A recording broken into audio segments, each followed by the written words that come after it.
Good evening, sports fans. Live from Russ Bender Field in Red Oak, Iowa. It's the Clarinda Cardinals and the Red Oak Tigers in high school football action tonight.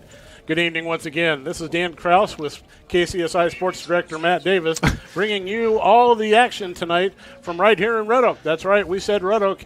This game was originally scheduled to be in Clarinda, but due to some turf issues they had, we had to do a little rescheduling and move it here to Red Oak. Now, Matt, can you tell us any more what you know about that situation? I do not, but our field is in pretty good shape. I'm just glad I didn't get in the car and head to Clarinda, Dan, so thank you for calling me to remind me to turn around and come back to Red Oak. But Our field is in good shape. It is a little bit obviously wet with the rain we've had, but it's really looking good, and I think it'll be in fine shape tonight. I thought 3 phone calls and 5 texts might do the trick.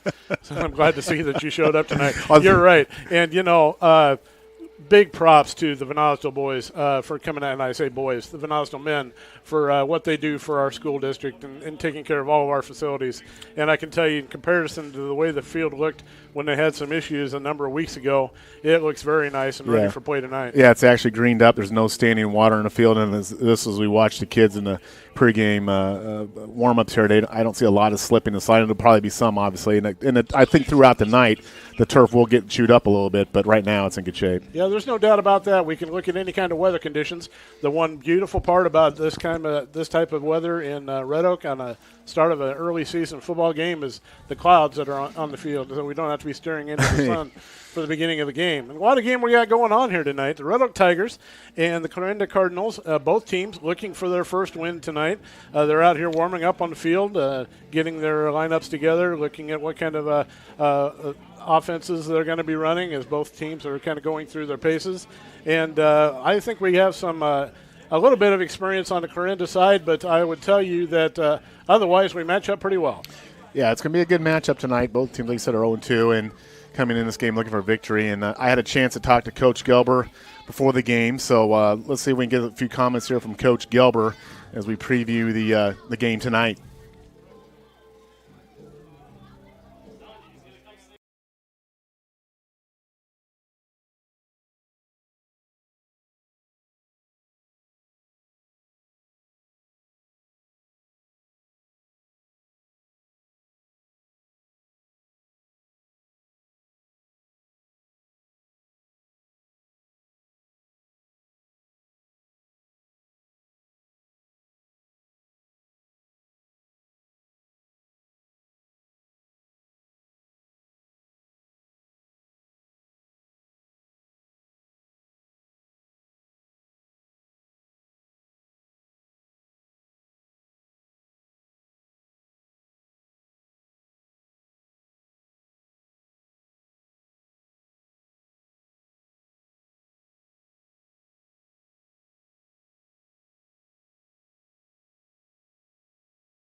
Are you going to put me on TV? Hey, Matt and Dan, Aaron West here. You guys didn't expect to see me, did you? What are you doing in here? How did you get a press pass? I slipped in here. I tell you, you definitely add to the quality of the press box when you show up. I don't know about that. Melanie is here, I should say. But, hey, guys, listen.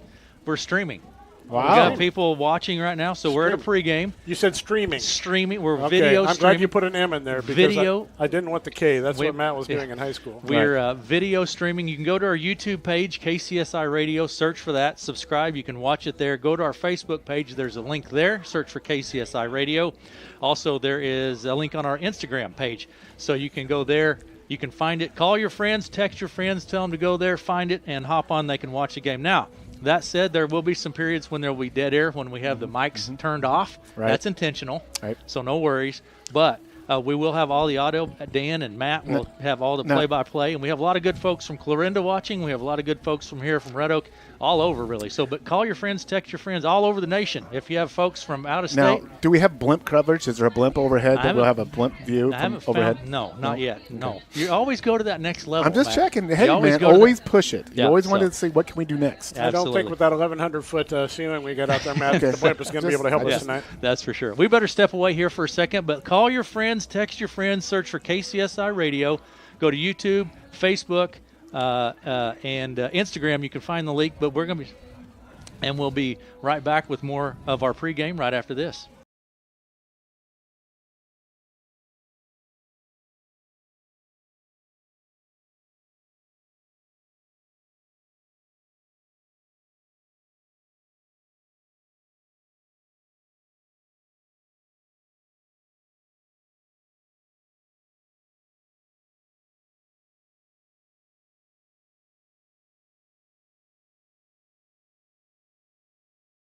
Where we're going to have the Clarinda Cardinals and Red Oak Tigers live high school football action.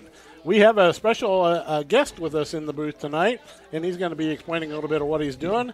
How you doing, Aaron West? I'm doing great, Dan. Nice to visit. Nice to see you, Matt. And we'll tell all of our radio audience, go to our YouTube page, search for KCSI Radio.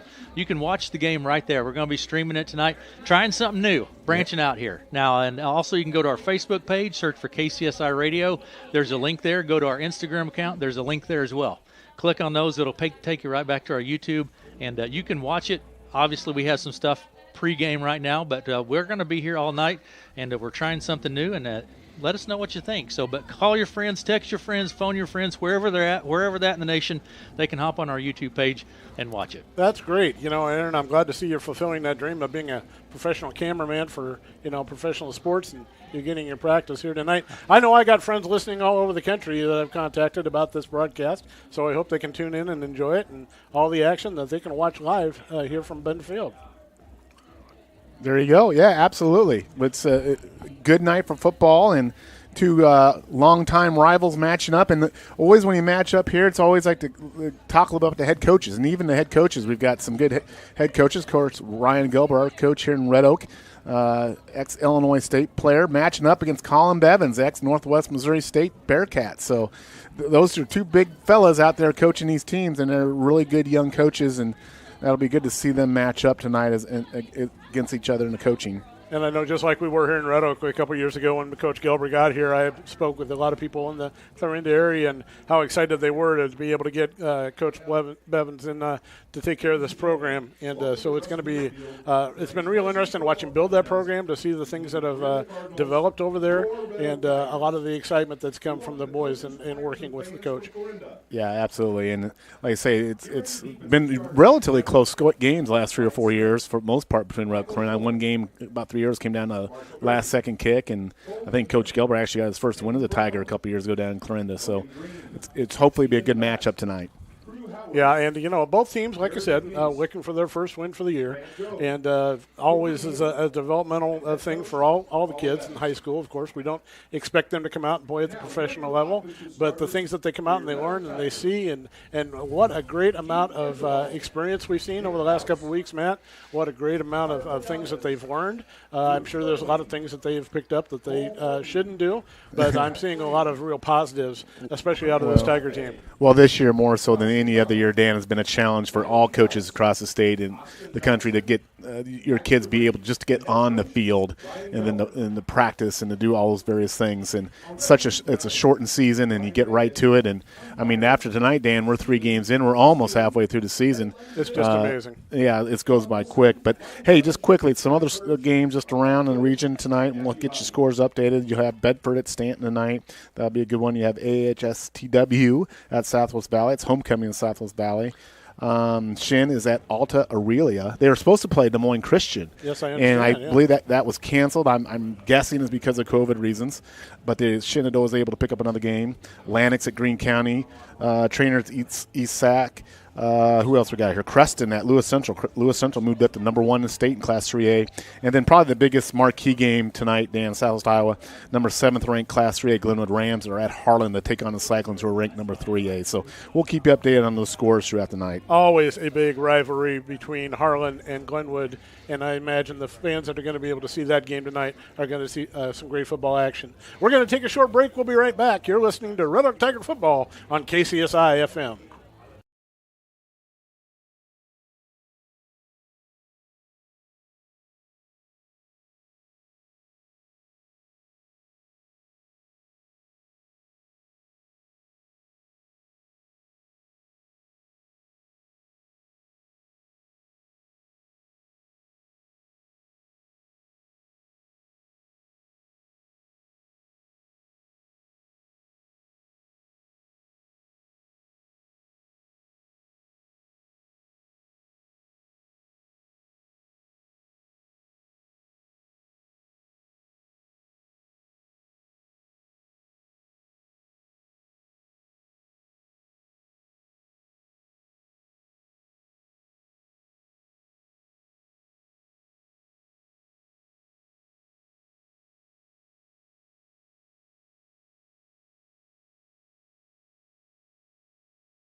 Welcome back to Russ Bender Field right here in Red Oak, Iowa, where we have the Clarinda Cardinals against the Red Oak Tigers. Let's talk about who's going to be starting for both teams tonight, Matt.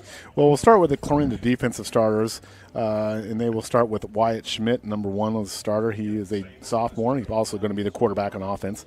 Michael Scholl will be a defensive starter, number 5, and he'll be a wide receiver on offense.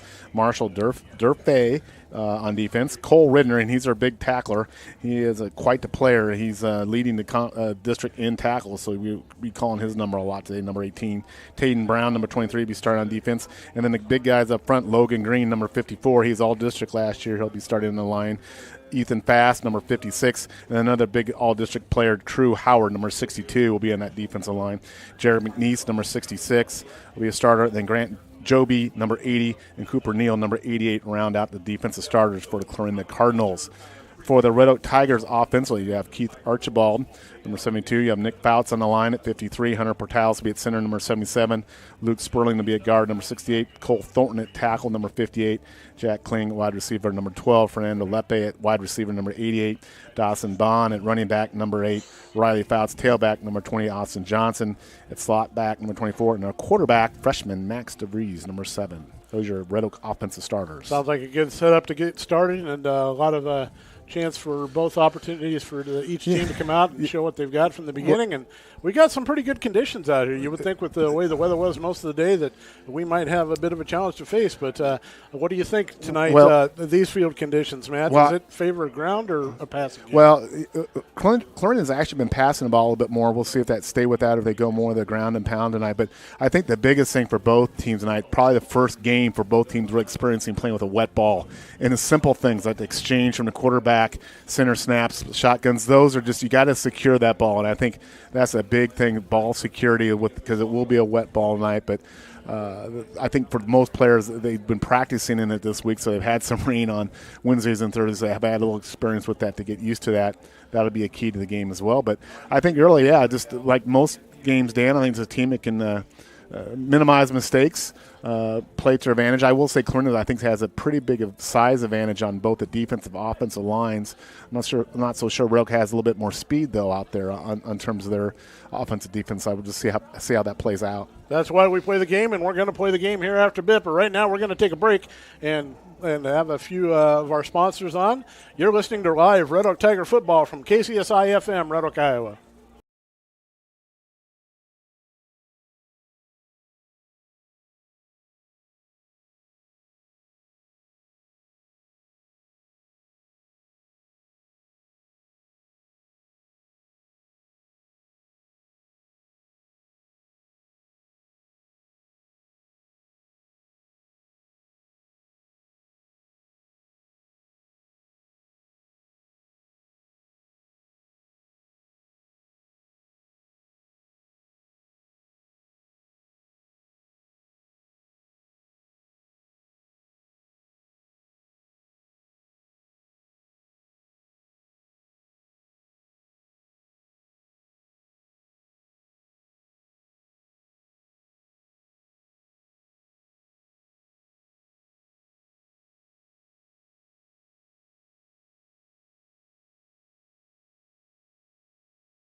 Everybody watching online, we sure appreciate it. Call your friends, text your friends, tell them to go to KCSI Radio and search for that on Facebook, YouTube, or Instagram. There's a link on either of those. Call your friends, text your friends, send them that link and let them watch it. You can watch it from anywhere, and we sure appreciate it.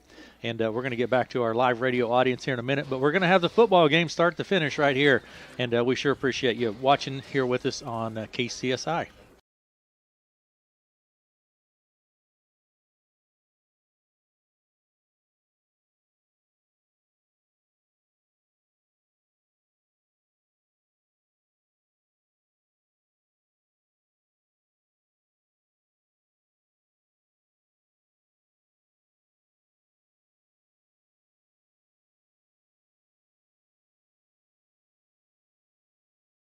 And playing Eye of the Tiger here on the sidelines. We're all excited, getting ready to go. I feel pretty humbled tonight. I've got the station manager here working video. I've got the sports director here as my sidekick.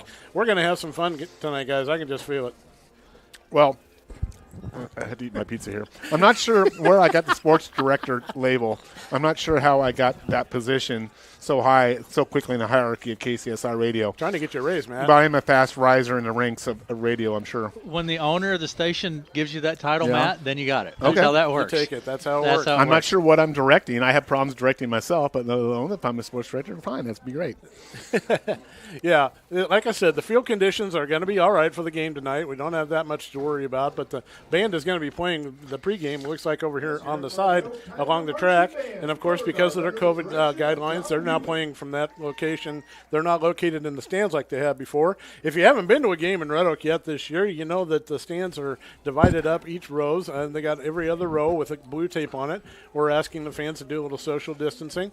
I see a lot of masks, a lot of things in place here, a lot of people taking those guidelines to heart, and we just have to do that. It's one of those things that is not only a requirement, but but it's necessary for us to continue this season. Well, we want to keep playing ball. Yeah, and just to follow up, Ben the Field has just over the years just done a tremendous job with the tag-alongs and the Redwood school system, upgrading this complex just a little bit. Every year something new is something different, and just phenomenal. I like the new scoreboard, new lights, new track, upgrade speaker systems, just you name it. There's always something new going in every year at this complex, and it's just a very proud thing to see here at Ben the Field to have a really nice complex for Tiger football. Hey, just to kind of recap where we've been so far with the season, Dan. Of course, both teams we mentioned are 0-2.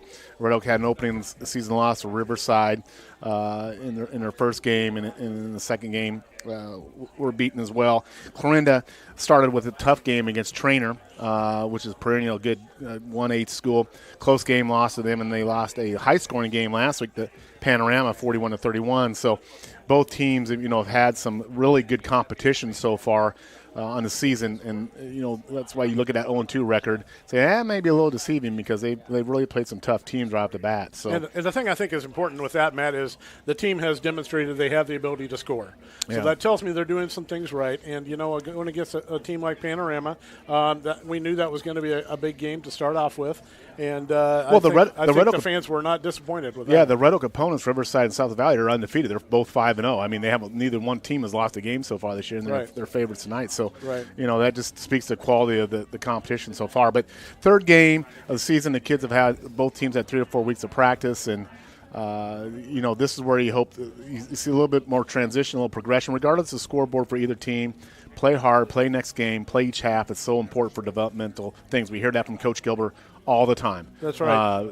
Every play, every quarter matters in terms of progression and development.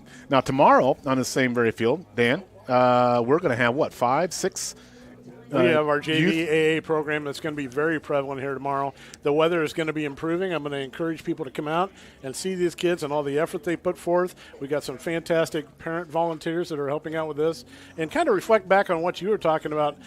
This kind of goes all along with it, Matt, when you were talking about the support we have to keep up our facilities. This is all because of you. This is all because of the fans and the people that have put into it, the people that have stepped up and gone the extra mile, donated the extra dollar, and make sure that these kids could have the great experience in sports. That doesn't go along with not having the volunteers like we got on the sidelines, on the field, and everything else that's involved. Yeah, just everything. And it's true for every community, that has sports programs. You have those people that come forward. And just let's say tomorrow we have the JVA. We also have flag football going on the road tomorrow. So that's a lot of good stuff that goes on. It's great to see these kids have an opportunity to go out, especially this year, Dan, more so than here. And I think a lot of these kids really realize what an opportunity it is. Maybe when you lose something a little bit and then you come back, you realize, wow, this is a special opportunity to be able to play sports and have fun and do it. You mean we might have all learned a little lesson that we don't have to be plugged into our phones and electronic media and all that entertainment, that, spending a little bit of time with family might have been a bit of an advantage. And I truly hope that all the families and the kids have taken advantage of that, got the time to do that. But you can see it in their eyes when they hit the field here. And talk about hitting the field, here comes your Red Oak Tigers as they approach the field out of the tunnel and they get ready to play tonight. You can see it in their eyes. You can see it in their body actions. You can tell they're excited to be here. They want to be here. They want to learn. They want to become a better team. So let's go on a little bit more with our game tonight, but after a few messages from our sponsors, you're listening to Red Oak Tiger Football live here on KCSI FM, Red Oak, Iowa.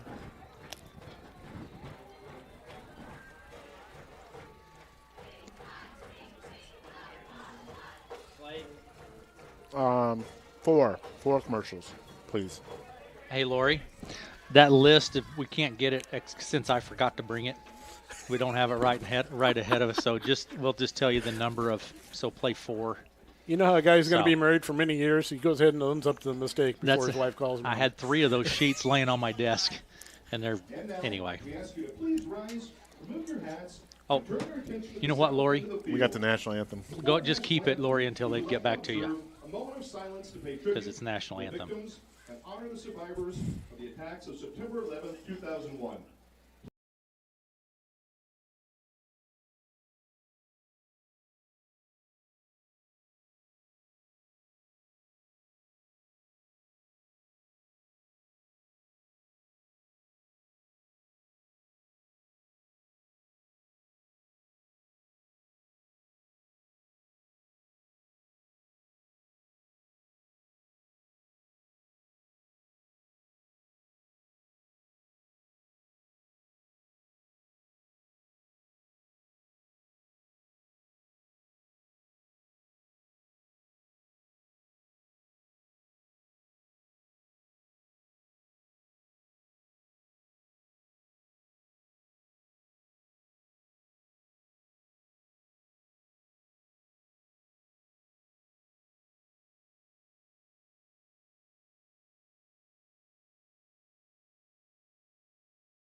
Iowas, we have the Clarinda Cardinals and the Red Oak Tigers set to do battle here in just a few minutes to get started off with this varsity contest.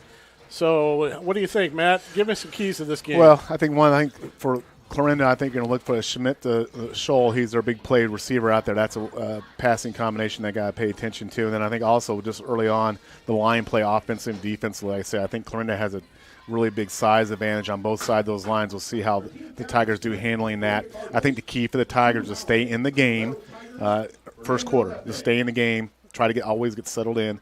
And that's a key for Red Oak in regards to that. Otherwise, just play a clean game and play your football.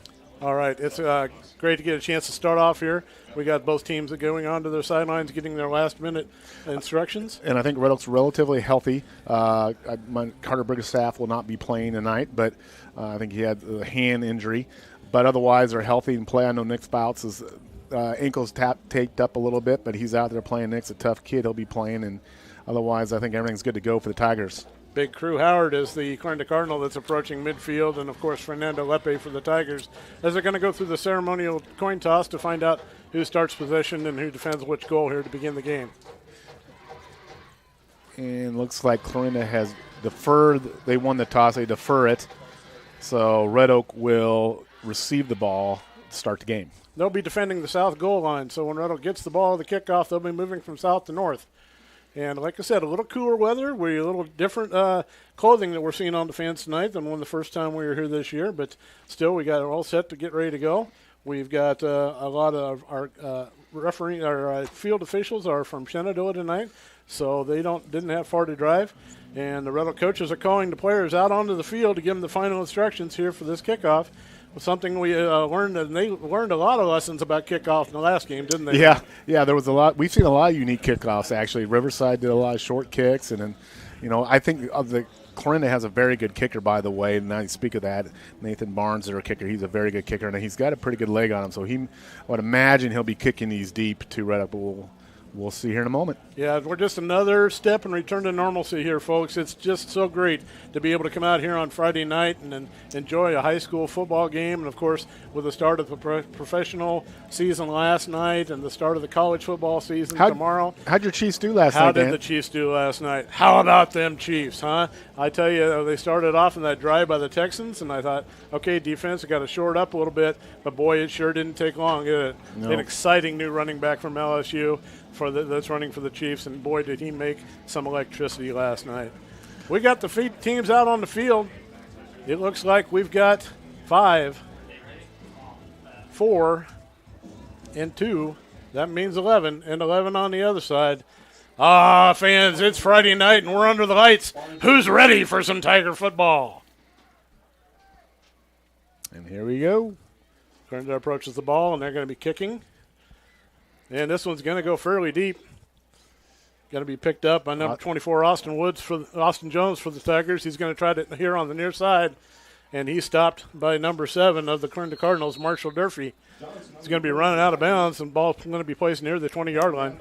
Yeah, they did kick deep there, and Austin did a good job to corral the ball and work it up the field a little bit. And the Tigers first and 10 looks like, about 15, Dan, or 17-yard line there? 15, 17, somewhere in between the 15 and the 20 they'll be starting. And let's see if we're going to settle in, get a couple first downs here. That'd be really good for confidence for the Tigers. They get a couple first downs here a little bit. See if we can get a little movement going forward here. Max DeVries is in the backfield. We also got Riley Fouts and Austin Johnson in the backfield for the Tigers. 2 receivers off to the left.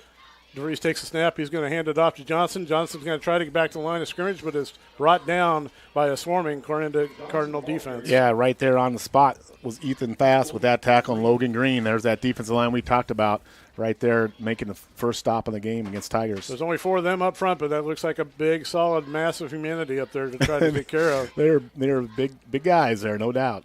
Coming out again, DeVries going to go under center. He's got 2 receivers to the right this time. Fouts and Johnson in the backfield. I think Red Oak jumped there. Penalty flags on the play. It's going to halt play for now. We're going to see what the officials say. Penalty flag on the play. Call is going to be a false start against the Tigers. Not the right way we want to go, Matt. We want to stick going the other way down the field. Yeah, I mean, when you're playing that size, that defensive line, getting off your block quick is important, and I think just a little bit of anxiety there by the Tigers. Okay, that brings up 2nd and 16. DeVries is under center. He's going to turn around and act like he's going to pitch. He's going to hand it off to Fouts coming across the side. He has a nice cut back and drives it back into the inside, gains a few yards, brings it up to the original yard line of scrimmage.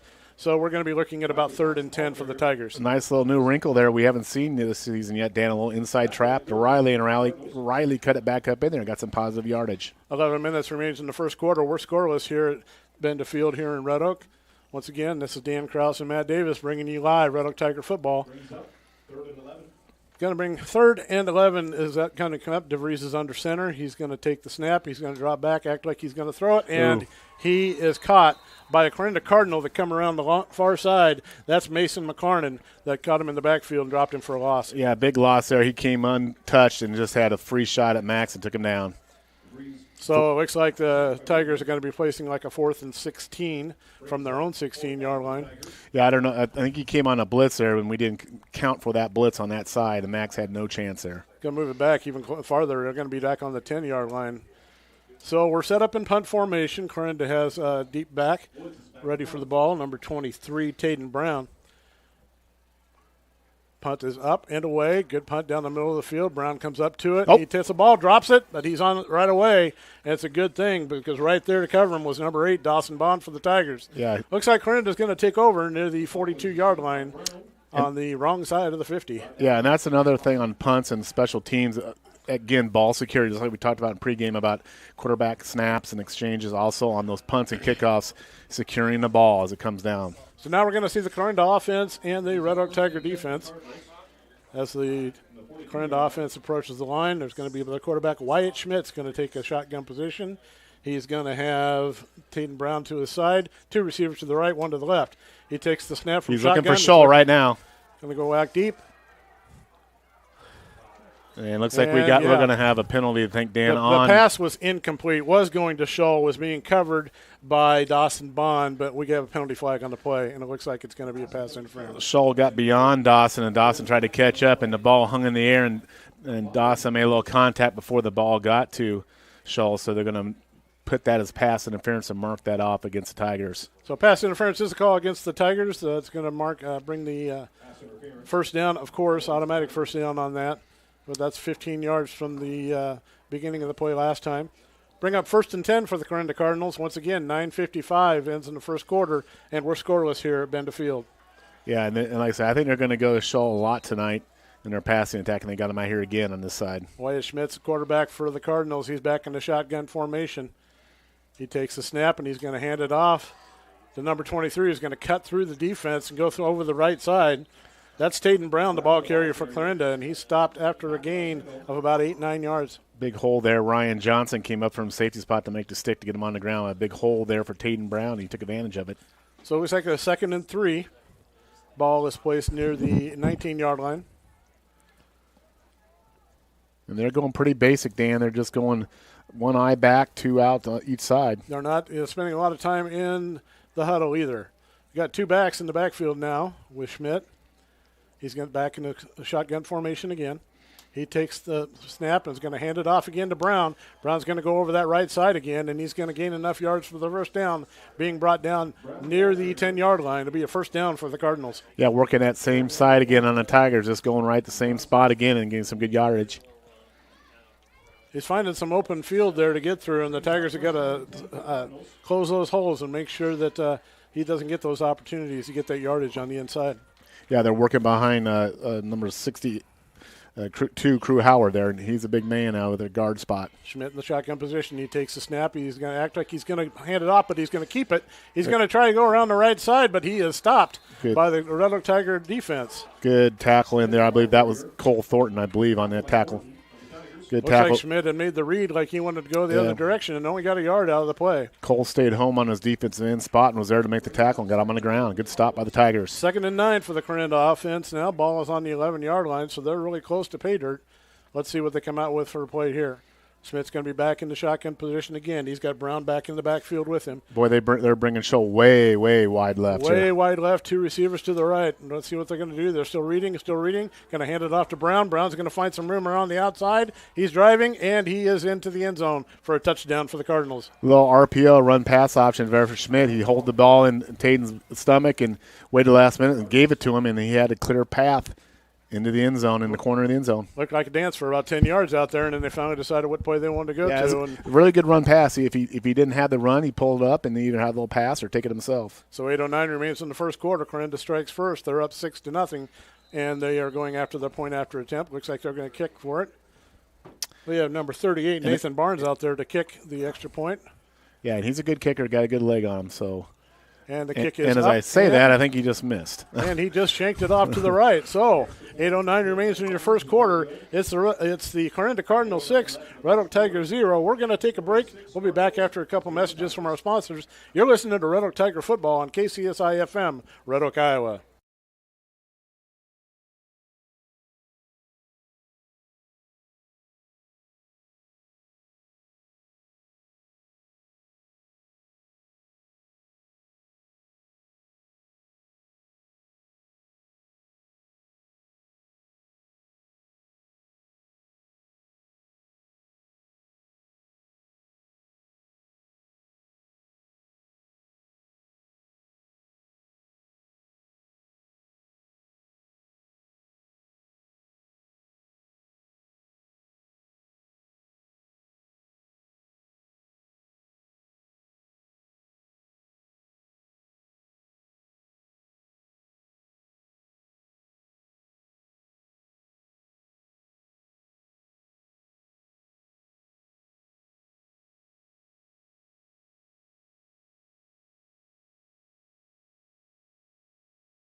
Here, Russ Benderfield in Red Oak, Iowa. It's the Clarinda Cardinals over the Red Oak Tigers, 6-0. 8:09 remains in the first quarter, and Brown gets the kickoff for Clarinda, and it just goes out of bounds on the 1 yard line.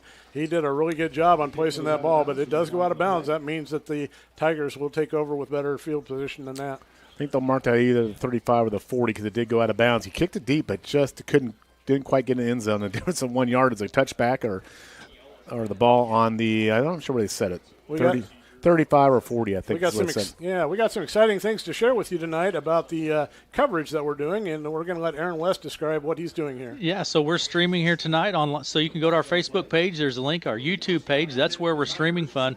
Call your folks, call your friends, let them know that you can hop on our YouTube page and you can watch it right there live. We're going to be bringing it to you all night, and join. It's a lot of fun. Instagram page as well. There's a link on there, and that'll point you right back to our YouTube page. So hop on there, and hey. Did they get audio on that too, right? Audio, they're listening to us they right get Dan and Matt and video. Hopefully I remember to turn the mic off every time. I know I didn't earlier, so people got to be talking about commercials. So. All right, Max DeVries is under center for the quarterback. He's got one lone running back in the backfield. He's going to act like he's going to pass it off to that. He moves off to his left. He's looking down the field for receiver, and it looks like a nice catch along the sidelines. Nice play there by Max. He was able to get outside that defensive end, and he lobbed the ball over to the initial receiver, Dawson Bond, the secondary receiver. I couldn't see that. Maybe it was Fernando. Landon Kaus out there. Was it Kaus? Yeah, Landon Kaus moved in and took that, went off the sideline. Nice gain of about 7 yards. So it brings up 2nd and 3 with the ball near the 42-yard line for the Tigers. Nice gain for the Tigers. Nice little momentum builder there. The key was he was able to get her outside that rusher and make that pass play. Yep, everybody had good blocking assignments on that. Give DeVries a little bit of room. And it just always opens up your offensive. Now we got a blitz coming up the middle, but he hands off and trying to get the running back up the middle. He keeps driving. That was a nice effort by the Tiger offense that time. Riley Fouts up there plowing forward and get a couple tough yards, setting up a 3rd and about 1 for the Tigers. That was a nice drive by Riley. He was just not going to give up. He was going to move that ball down the field. That's good to see, especially here early in the game. There's a lot of big guys up there for Clarinda, but it's good to see that we can go right at them and play with them as well. Max DeVries under quarterback once again. He's got one receiver off to the right, one to the left, 2 in the backfield. We got some movement up on the offensive line. Looks like the Tigers are going to get called again for false start. We got to jump, and that's a tough one because that moves it from a 3rd and 1 now back to a 3rd and 6, and that makes it a little bit tougher to pick up now. So it's going to be 3rd and 6 for the Tigers. Ball is going to be placed near the 39-yard line. Fernando Lepe coming in from the sidelines, bringing in the plays to DeBreeze. He's going to pass along to his teammates. Let's see if they roll Max out this way. They rolled him left time. Let's see if they roll him out right this time on a little flat pass here. Let's see what happens here. We got 2 wides out here on this side. 2 receivers to the right, 1 and 2 in the backfield. DeBreeze takes a snap. He hands off to the second running back, which is Bond. Bond tries to go to the right, cuts back to the middle, and is brought down. Going to bring up a 4th down situation for the Tigers. Yeah, just not much in there in the middle. Number 54 for the Cardinals, Logan Green, in on that tackle again. So it looks like the Tigers are going to bring out the punting unit once again here. Turn over the ball. They got the ball on the 40-yard line, so hopefully they can pin the Clarinda Cardinals deep, a little bit deeper this time. Taden Brown deep for the Cardinals. And we also have back there Michael Scholl. A couple of speedsters back there. Let's see how we do here. The kick is away. It's going off to Scholl on the nice side. He defends off one defender. He gets another one. He's down the sidelines and is run out of bounds near the 50-yard line where Clarinda will take off, and we have penalty flags on the field. I didn't see what it was. It's right about the 50-yard line is where the flag was thrown.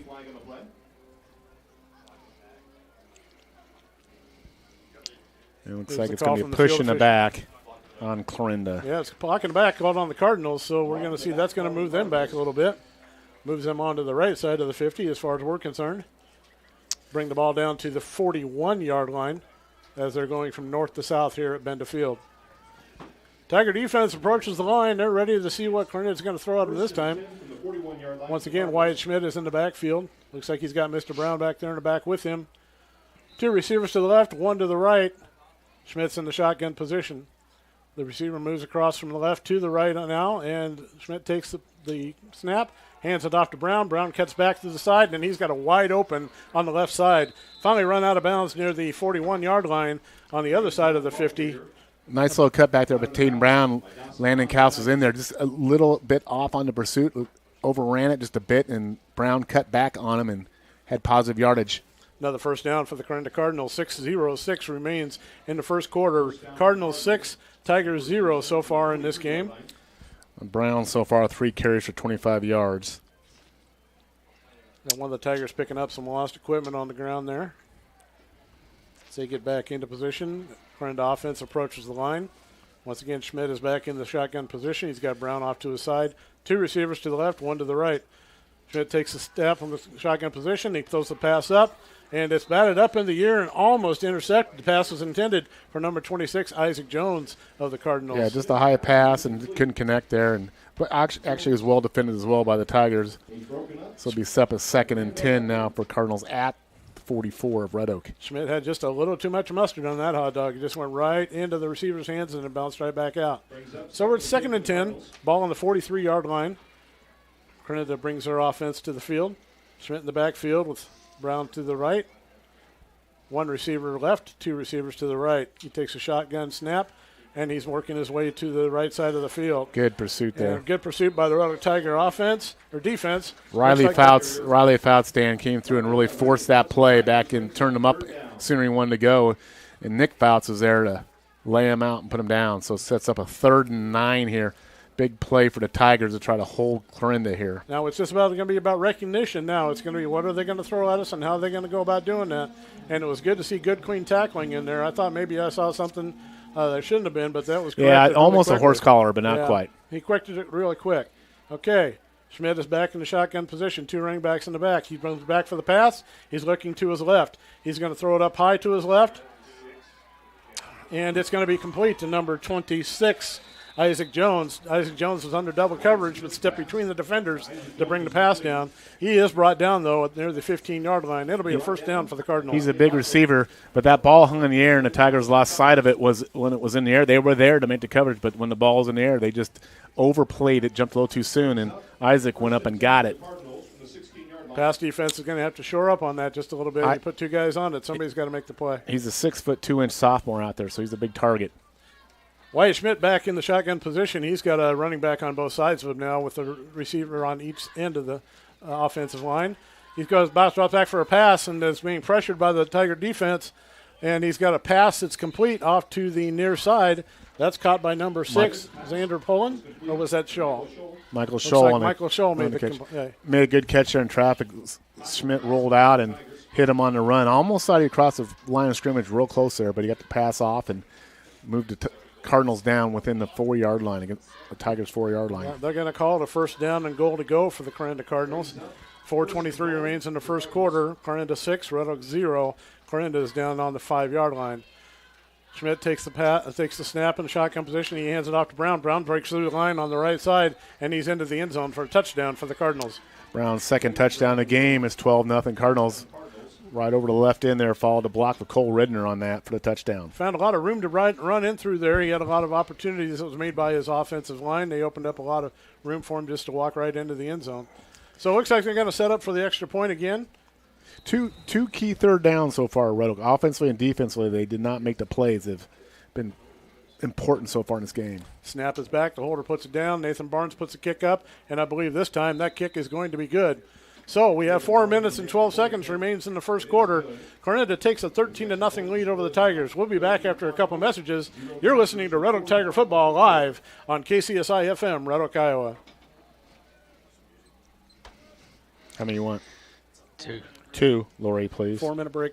4-minute break. Oh. So go ahead and do. We'll do Yeah. 4. We'll do 4. Do Lori. 4, yeah, Lori. Thank you.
Ready to do their third kickoff of the game.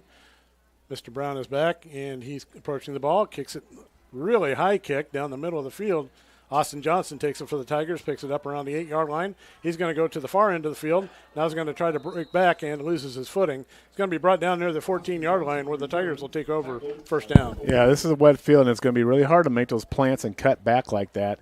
So you kind of better off just kind of picking your hole and going for it hard there. But Tigers will set up 1st and 10 at their 15.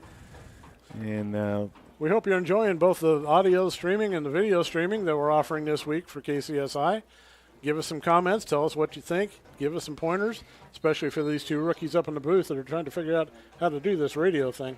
yeah, We're into our third game, and I think we might recognize what a football looks like from this point.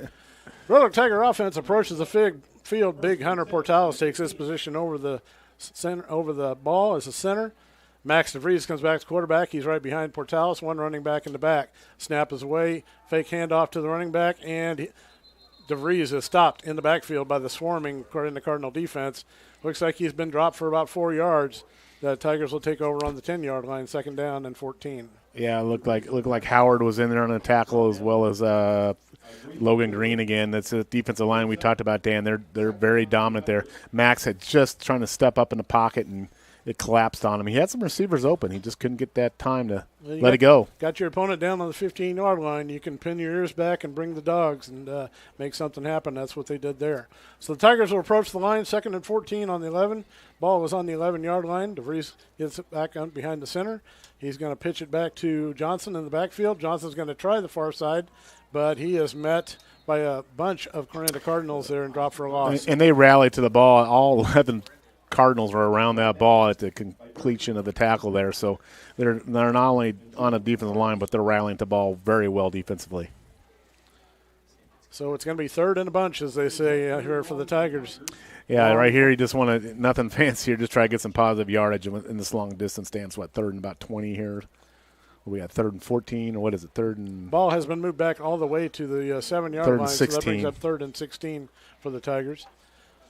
DeVries brings his offense to the line. He's going to have one running back in the back. He's going to be in the shotgun position this time. 3 receivers to the right. He's going to be looking to the right. He's going to let that pass fly, and it's going to be way over the head of his intended target, number 24, Austin Johnson. Brings up a 4th down and a punting situation for the Tigers. Yeah, the Cardinals brought an outside blitz on Max. He was able to get the ball away, but just overshot Austin a little bit. Austin had some open space if he could corral it, but just a little bit long on the throw.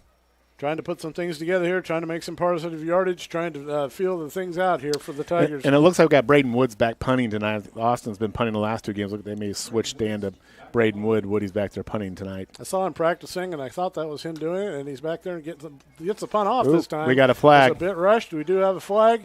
The punt is going to go out of bounds near the 20-yard line. Let's see what the infraction is. Yeah, they ran into the punter here, and we'll see whether it's – it looks like they were back there on him really quickly, but once I saw the punt go away, I didn't follow the action. I was trying to see where the punt went. The officials are talking about it on the field, and here comes out here for his indication.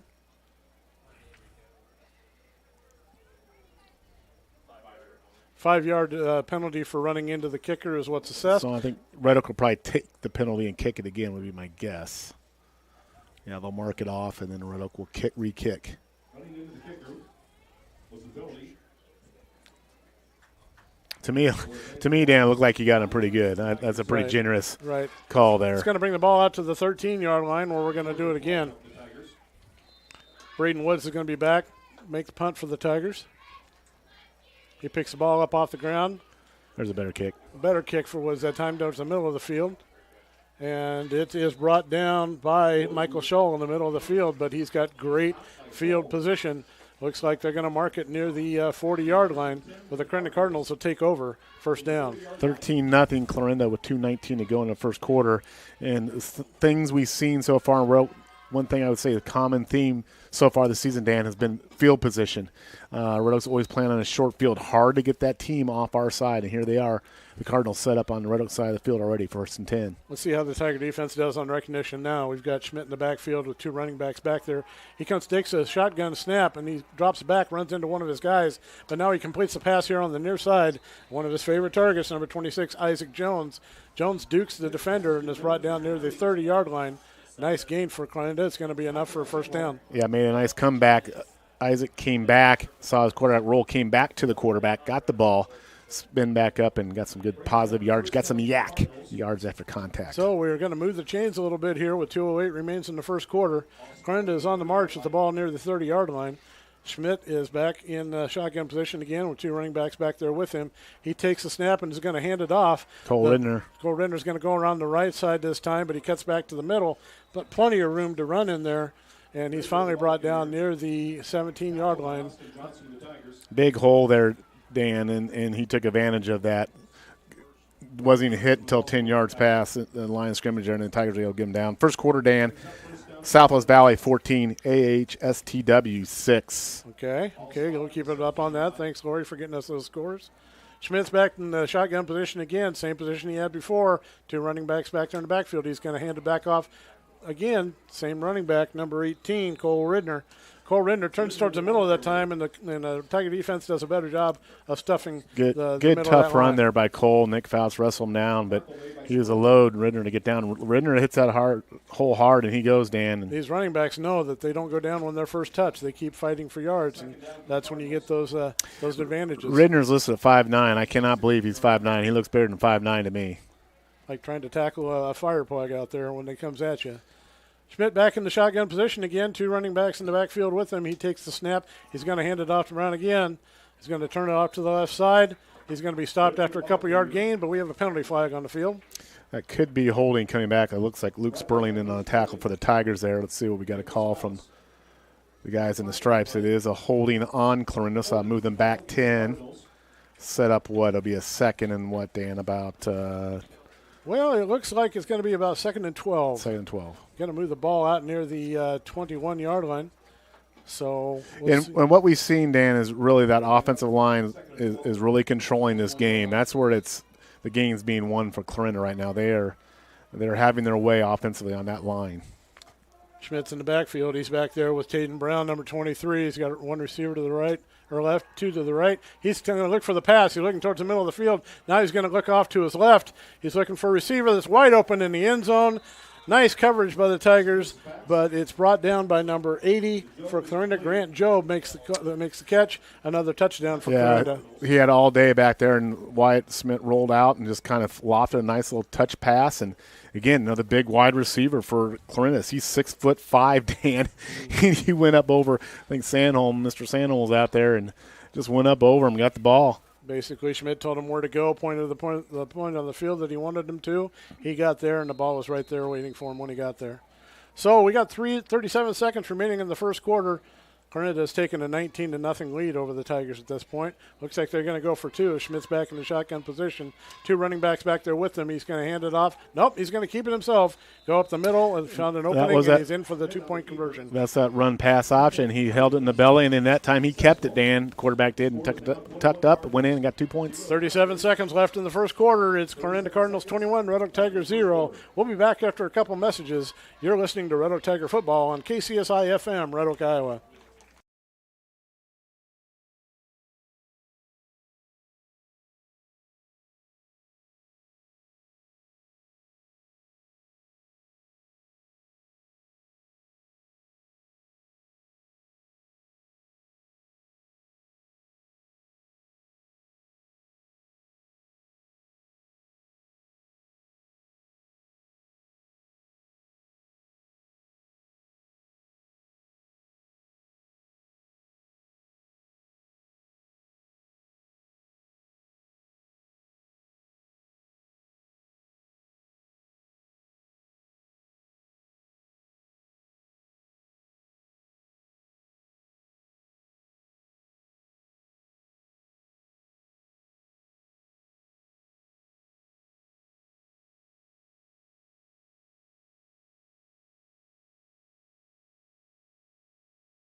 Now 37 seconds remains in the first quarter. The kick is away. It's going down the middle of the field. It's going to be picked up by one of the upbacks this time. He's going to head right down the middle of the field. And, man, hits that line hard. Good play there by Chase Sandholm. Chase Sandholm took that ball, and he was not going to be denied. He went right after him. That's a good tough Red Oak wrestling program right there. He wasn't going to be denied. Chase isn't the biggest guy, but, man, does he have a lot of heart. Brings the ball out to the 36-yard line for the Tigers. So that's where they'll take over first down. Some stats so far. Clarinda Wyatt Schmitz, 4 for 5 for 70 yards and 1 touchdown. Taden Brown, 4 carries, 30 yards, 2 touchdowns. Isaac Jones, 3 receptions, 59 yards and 1 TD. Some pretty good numbers put up by that Clarinda offense, and we knew that was going to be a challenge going into this game. Max DeVries under center right now. He's got a running back in the back. He's going to hand it off to the first man through. He's going to fight for some good positive yards. Riley Fouts. The key there, Dan, was Nick Fouts was off that block just immediately and made a good power block for his brother Riley to tuck back up in there and get 6 yards. I suppose maybe he'll do some extra chores for him tomorrow. Maybe. A block like that. We'll see if the Tigers get another playoff here. They may let this clock go down. And it's sure nice to follow that good blocking. We've seen that before in lots of different years. I know, reflecting on years back and watching some good combinations of powerful offensive linemen and some good talented good talented running backs following them through. That is going to be the end of the first quarter. It's going to be Red Oak Tigers trailing the Clarinda Cardinals 21-0. We'll be back after a couple messages from our sponsors. You're listening to Red Oak Tiger Football on KCSI FM, Red Oak, Iowa.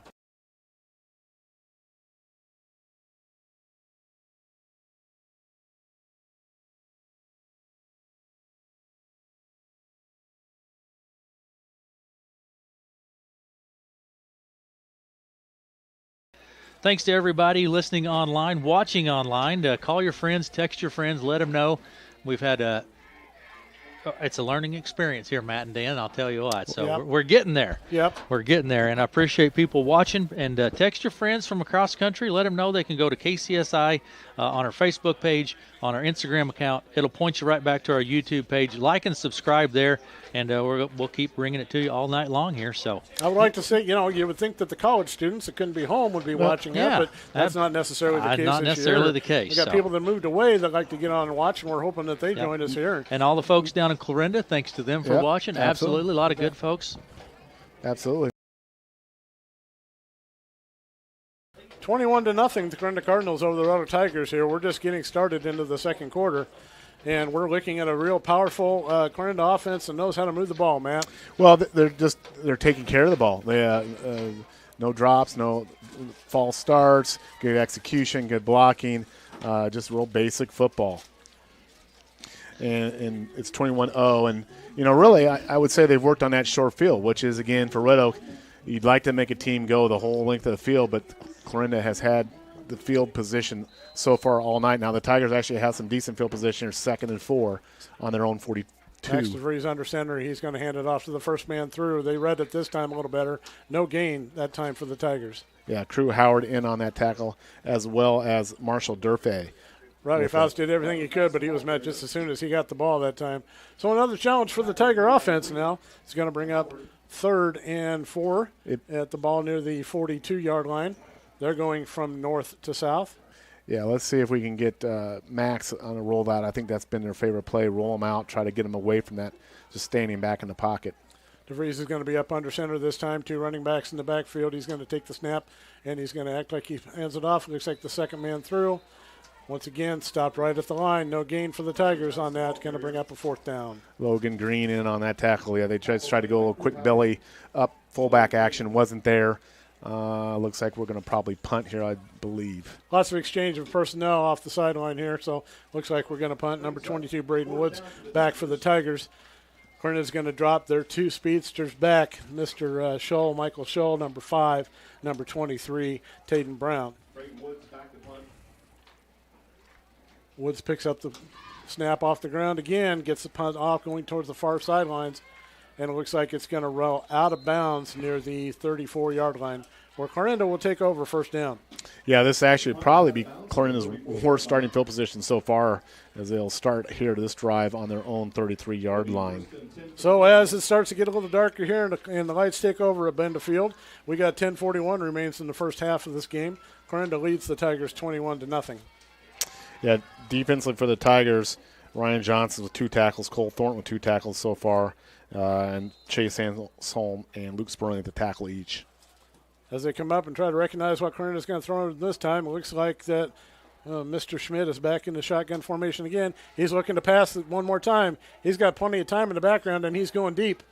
He's got his receiver caught at the ball. He's going to be brought down near the 23-yard line. Boy, Dan, that was one of the best passes I've seen all year. That was just a beauty. That ball had touch, and it had length on it, and just a great catch there. Had a guy, Tiger, all over him. Michael Scholl brings down the pass, but you're right. Very impressive pass by Schmidt. Brought down just as soon as he catches the ball, but that's a good, and good gain for Clarinda. And he's just a sophomore, Dan. So lots of exciting things to see out of this Clarinda squad, and a lot of learning experiences for the Tigers as they try to find out where he's going to go with the ball. Schmidt's back in the shotgun position again. He takes the snap. He's going to hand it off. No, he's going to keep it himself. Go up the middle. He's going to gain some good yardage. He's breaking 2 or 3 tackles, and he's finally run out of bounds near the 5-yard line after a nice gain. Another one of those little run-pass option. He kept the ball, tucked it up, broke a couple tackles, and got good yards. And where did he wind up at? Down about 7-yard line. Be 1st and 7 Yep, first for to the go on the Cardinals. 7. Looks like for the Cardinals, 10-11 remains in the first half, 21-0 Cardinals so far in this game. First and goal from the 7-yard line. Schmidt's going to have 2 running backs in the backfield again. Still remains in the shotgun position. Looking to take the snap. Snap comes back, and he hands it off to the second man through. Mr. Brown is going to barrel right through the middle. He's through close. He's gonna down about be the down one. near the goal line. I'm He's not brought down by the Tiger defense. I don't think Schmidt has gone under center all night, Dan. I think he's been in shotgun almost all night. From recall, we'll see if he goes under center here with the ball down the 1 yard line. Allows them that extra time to look and see what his receivers are doing, the routes they're running, and see who's open. I can see why they do that with that pretty much pass. Still staying dominated offense. shotgun on the 1. Got 2 running backs back in the backfield, a receiver off to the right, one off to the left. He takes the snap. He's going to hand it off to Mr. Brown. Brown puts the ball on the ground. However, he recovers it once again, and he approaches the goal line, but I think he's going to be shy. The exchange just wasn't there. He was able to cover on it before Tiger could jump on it, so he's 3rd and 1 for the Cardinals. Here we are, 3rd down again, Matt. 3rd and 1 for the Cardinals. They got the ball right down near the goal line. Yeah, this will be 2 down territory if they don't get it here, so Tigers will have to make 2 stops here to keep them out. Schmidt is back in the shotgun position, 2 running backs in the backfield with him. He's waiting for the snap. Snap comes back. He hands it back to Mr. Brown. Brown makes 2 side steps. Ridner, actually. And he's in Ridner. I'm sorry. Ridner's in the backfield, into the end zone for the Cardinals. Touchdown Cardinals, Cole Ridner, 27-0, and they'll kick the extra point here. Just walked in right up the middle, that big line. How did I change his name from Ridner to Brown? I don't know. It can happen. I tell you. It can happen. You'd think the boy would learn to read. Okay, looks like they're going to try an extra point kick here. The Clarinda Cardinals are onto the field. It looks like number 2, the holder, takes the snap, puts the kick down. The kick is up, and the kick is through the goalpost. We have 9:01 remains in the first half. Clarinda Cardinals have taken a 28-0 lead over the Red Oak Tigers. We're going to take a break and hear from some of our sponsors. You're listening to Red Oak Tiger Football on KCSI FM, Red Oak, Iowa.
It looks like he's going to advance the ball out to over the 25-yard line where he's going to be brought down. The Tiger offense will take over there.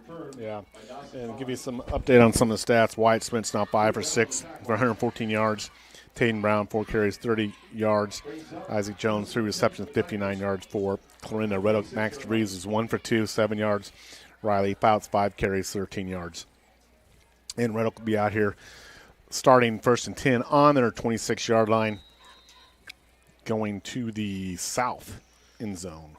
We hope you're enjoying your broadcast tonight. And live streaming brought to you by KCSI this evening, bringing you live Red Oak Tiger football from here at Russ Benda Field in Red Oak, Iowa.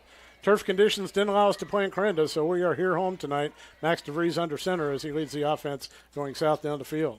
Takes the snap, tries to fake the handoff, but he is stopped in the backfield by that swarming Clarinda defense. Yeah, we're just having problems with that outside defensive end on that side. And, of course, he's a good player, too. That was Crew Howard again in there. And he is a tremendous player. But he wrapped Max up and put him out on turf. Ethan Fast also in there on the stop. They read it pretty quickly and got right it's on. almost like if Max can get around him, he's going to make a play. But it's very difficult to get around that big defensive end on that side. So loss of 2 brings up 2nd and 12. Ball near the 23-yard line. DeVries under center. Takes the snap. He's going to hand it off to the second man through. But the defense is in the backfield. And handoff that time was number Mason 24. McLaren on a tackle there. He is actually on the run blitz there, Dan, and he picked the right hole at the right time and met the Tiger runner right there in the hole and drove him back. Austin Johnson, the ball carrier that time for the Tigers, but they lose yet another couple yards. It's going to bring up a 3rd and 12 situation. Ball is all the way back to the 18-yard line. 7:53 remains in the first half. 28-0, Clarinda over Red Oak. This is where Coach Gilbert talked about. Every play matters. Be positive and be productive. Forget about the last play.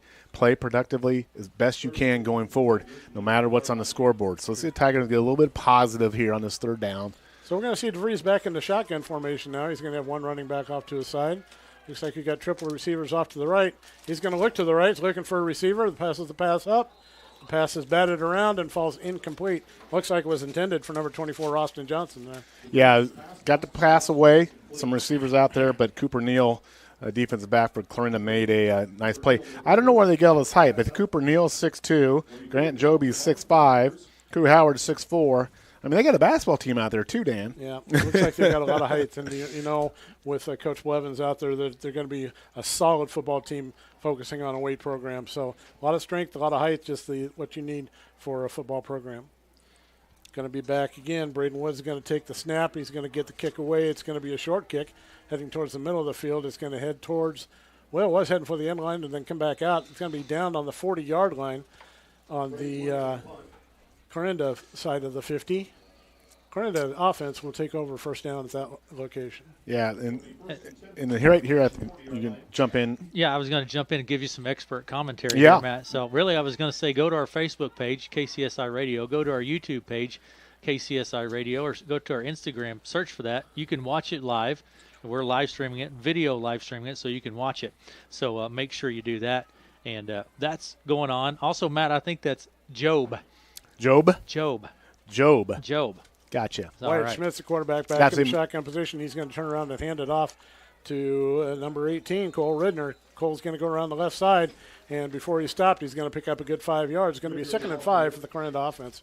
Well, maybe I'm wrong, Matt. Your notes say Joby for so sure. Joby. See, my middle name is Job, so I think I would have. I just like getting the names right, and sometimes it's. I know. It's amazing facts. Yes, there you go. Just drop some new knowledge on you. This Clarinda team, they're solid, Matt. They are. They're solid. I mean, I have not seen any execution issues with the team. No jumping outsides. They're in the play calls, in and out. Playing really good right now. Takes a snap and is going to try a quick pass here off to the near side to Grant Joby. Let's go with Joby. And the pass falls incomplete.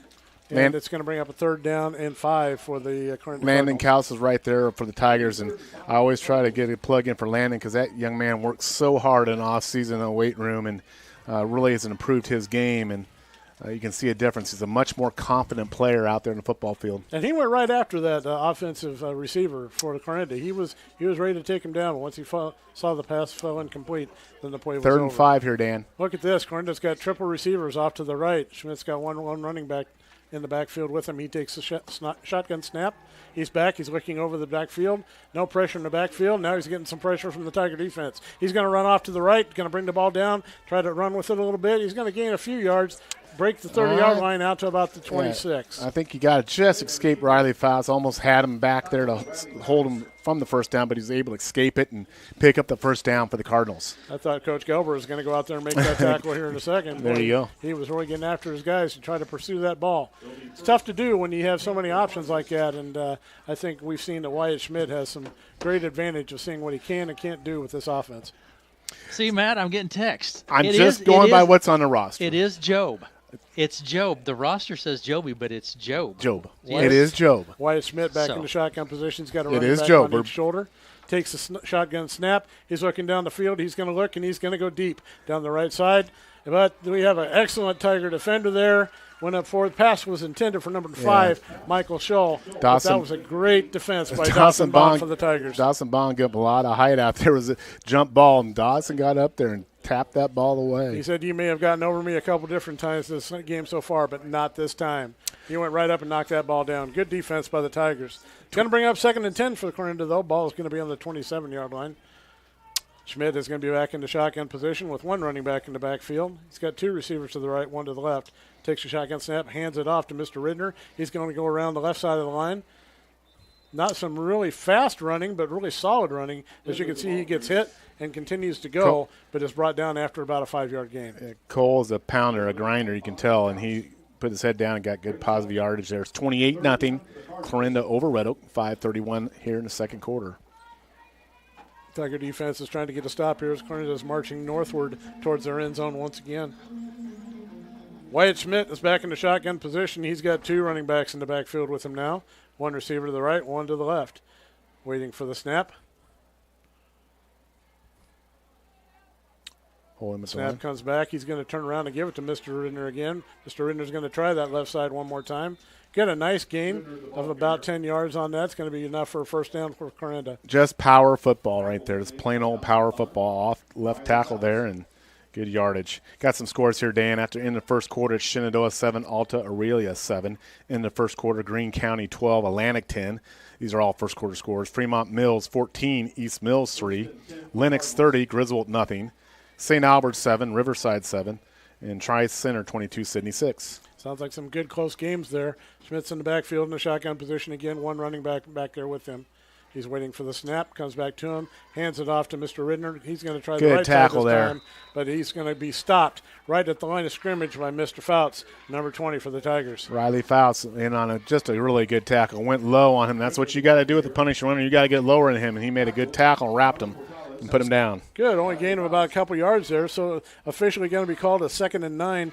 Ball's going to be placed near the 10-yard line, so Clarinda could get a first down before going into the end zone, but let's see if the Red Oak Tiger defense can step up and make a stop here.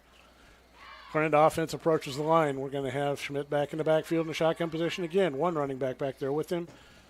1 receiver off to the right, 2 off to the left. He takes the snap. He's looking downfield. He sees a receiver open over towards the far side of the field.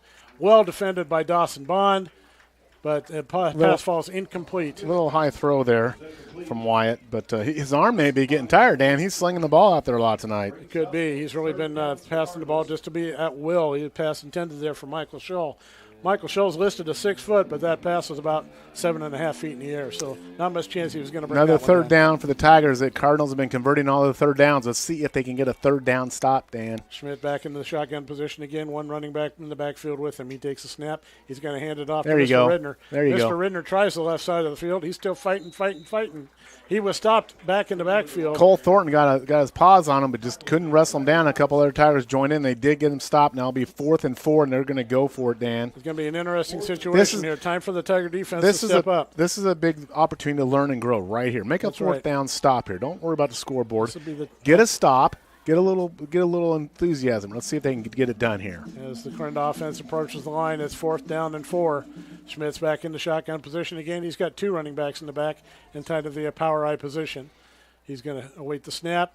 He's got it, brings it down, brings it to the second guy to Ridner. Ridner tries the left side of the line and marches into the end zone for a touchdown. It was wide open there, and he went right on in for a touchdown. Using that nice blocking schemes, made a lot of available room for him. 3:14 remains in the first half. Your scorer is Clarinda 34, Red Oak Tigers 0, as Clarinda comes out on the field to kick the extra point. Yeah, that was just, again, power football, and it's really tough when you have such a size difference on the lines as what Clarinda has versus Red Oak. So waiting the snap here. Holder puts the ball down. Yes, we have whistles. penalty. We have whistles that stop play. I don't know before the kick. We have a maybe indication on the field is we have offsides by the Red Oak Tigers. So we will reposition the ball and they will try it again. I'm not sure why they would blow the whistle in that. Unless they were all lined up offsides right at that point. They didn't want to blow it until the play started. So reposition the ball. They're going to try it again. Number 38, Nathan Barnes, is the kicker for Clarinda. Number 2, Brandon Stogdo, is the holder. He's going to move where he wants the ball to be here, get a little reposition. And the offense sets up and gets ready for this point after touchdown one more time. Snap is back. The holder has it down. The kick is up, and the kick is good. So with 3:14 remaining in the first half, it's the Clarinda Cardinals 35, Red Oak Tigers 0. We'll be back after a couple of these messages. You're listening to Red Oak Tiger Football on KCSI FM, Red Oak, Iowa.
5-0 is the score. Clarinda over Red Oak. 3:14 remains in the first half.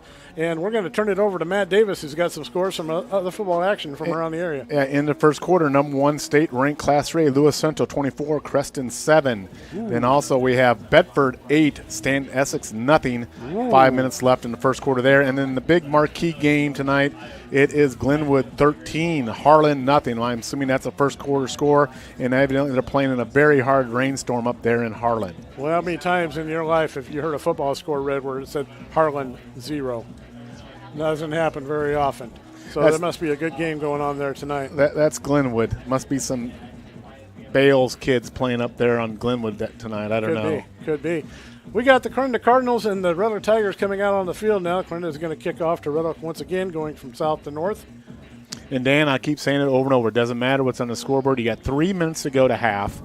Let's see if Red Oak can get a couple first downs and get a little offensive going here. That's would be just so critical for the team. We saw it last week. It was a nice spark late in the game that Red Oak was able to come up with. So let's see what they can produce here in a little bit of time we have left before halftime. Nathan Barnes approaches the football, kicks it down the middle of the field. It's going to go way back into the end zone. There's that leg I talked about. Wow.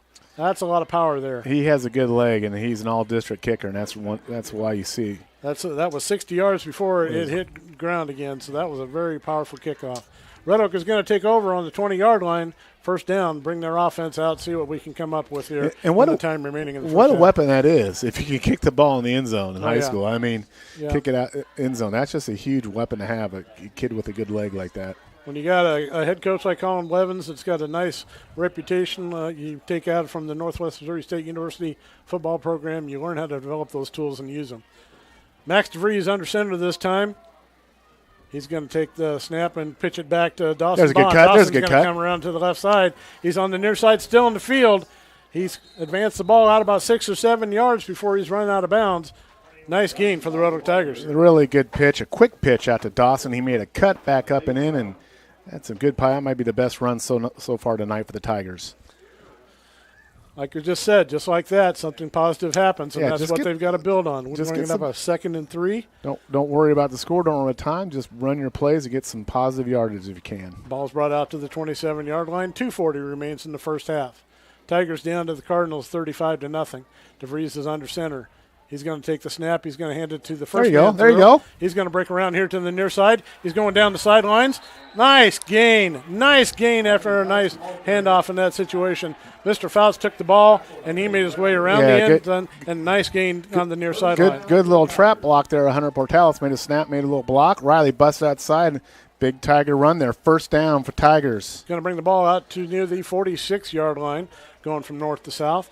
Tigers are moving in the first down. And they're going against the Cardinal first-team defense here. That's why this is just so important right here. DeVries is back under center. He's going to take the snap, the crossing, running back in the back. He's going to make the pitch again. Bond once again around the right side, but he's going to be met in the backfield by a bunch of Clarinda defenders.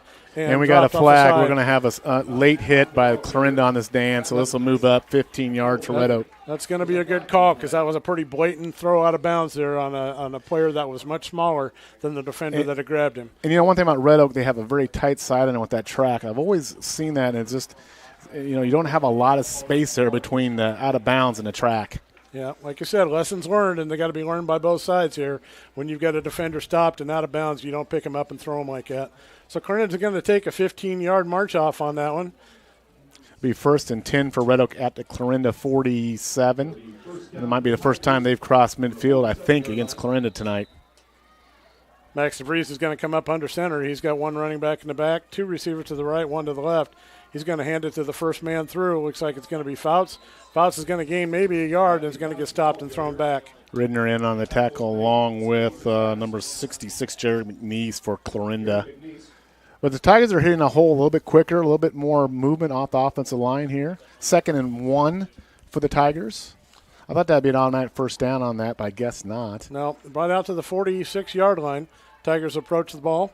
DeVries is going to come up under center again, one running back in the backfield.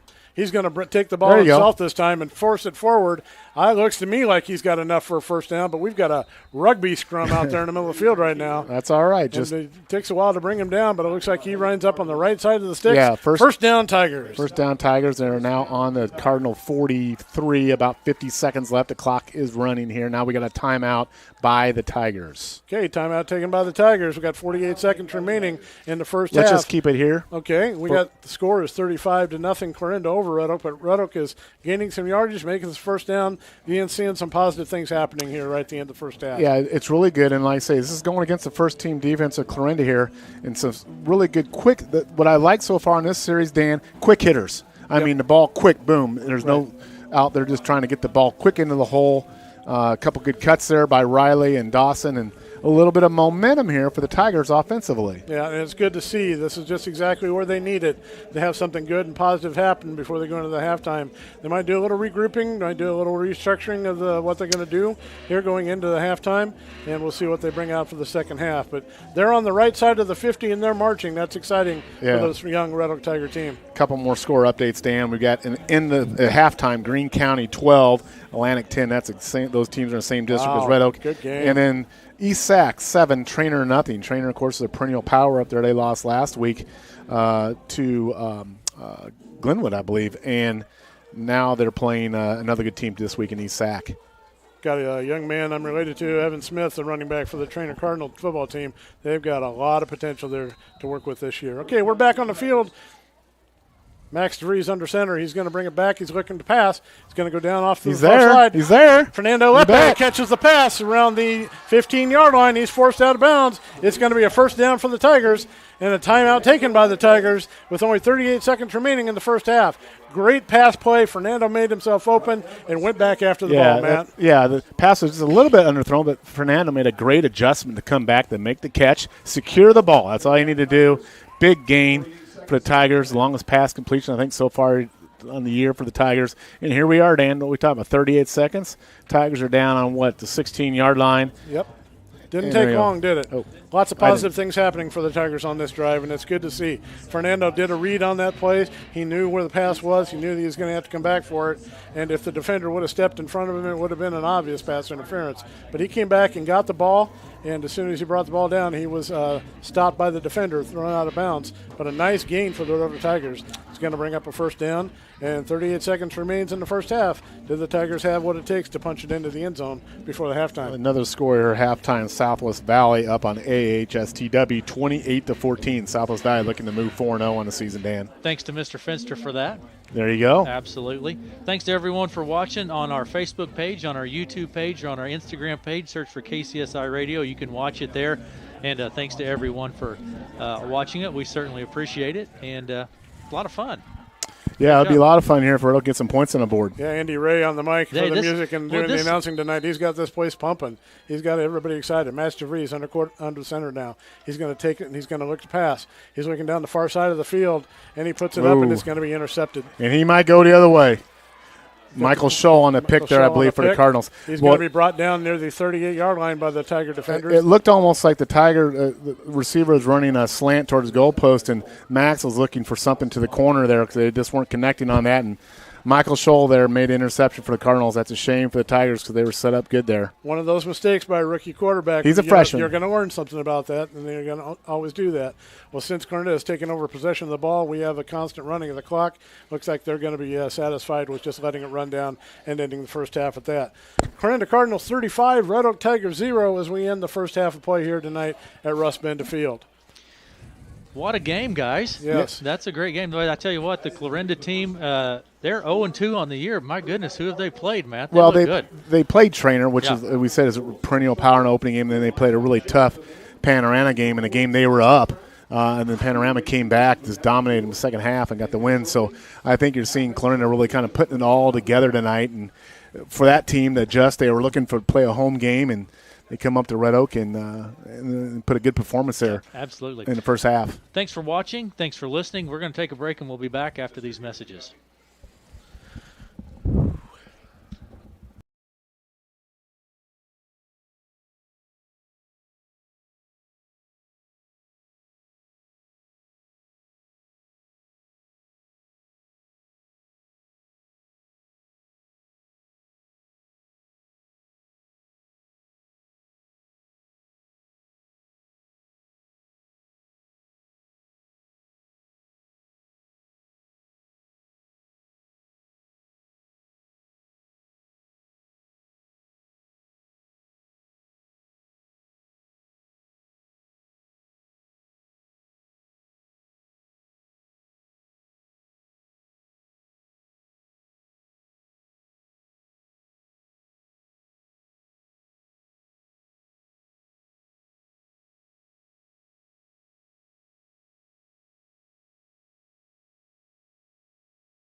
we're joined now by Mr. Johnson, who's got some stats for us from the first half. If you haven't been watching live on KCSI FM on Facebook, correct there, guys?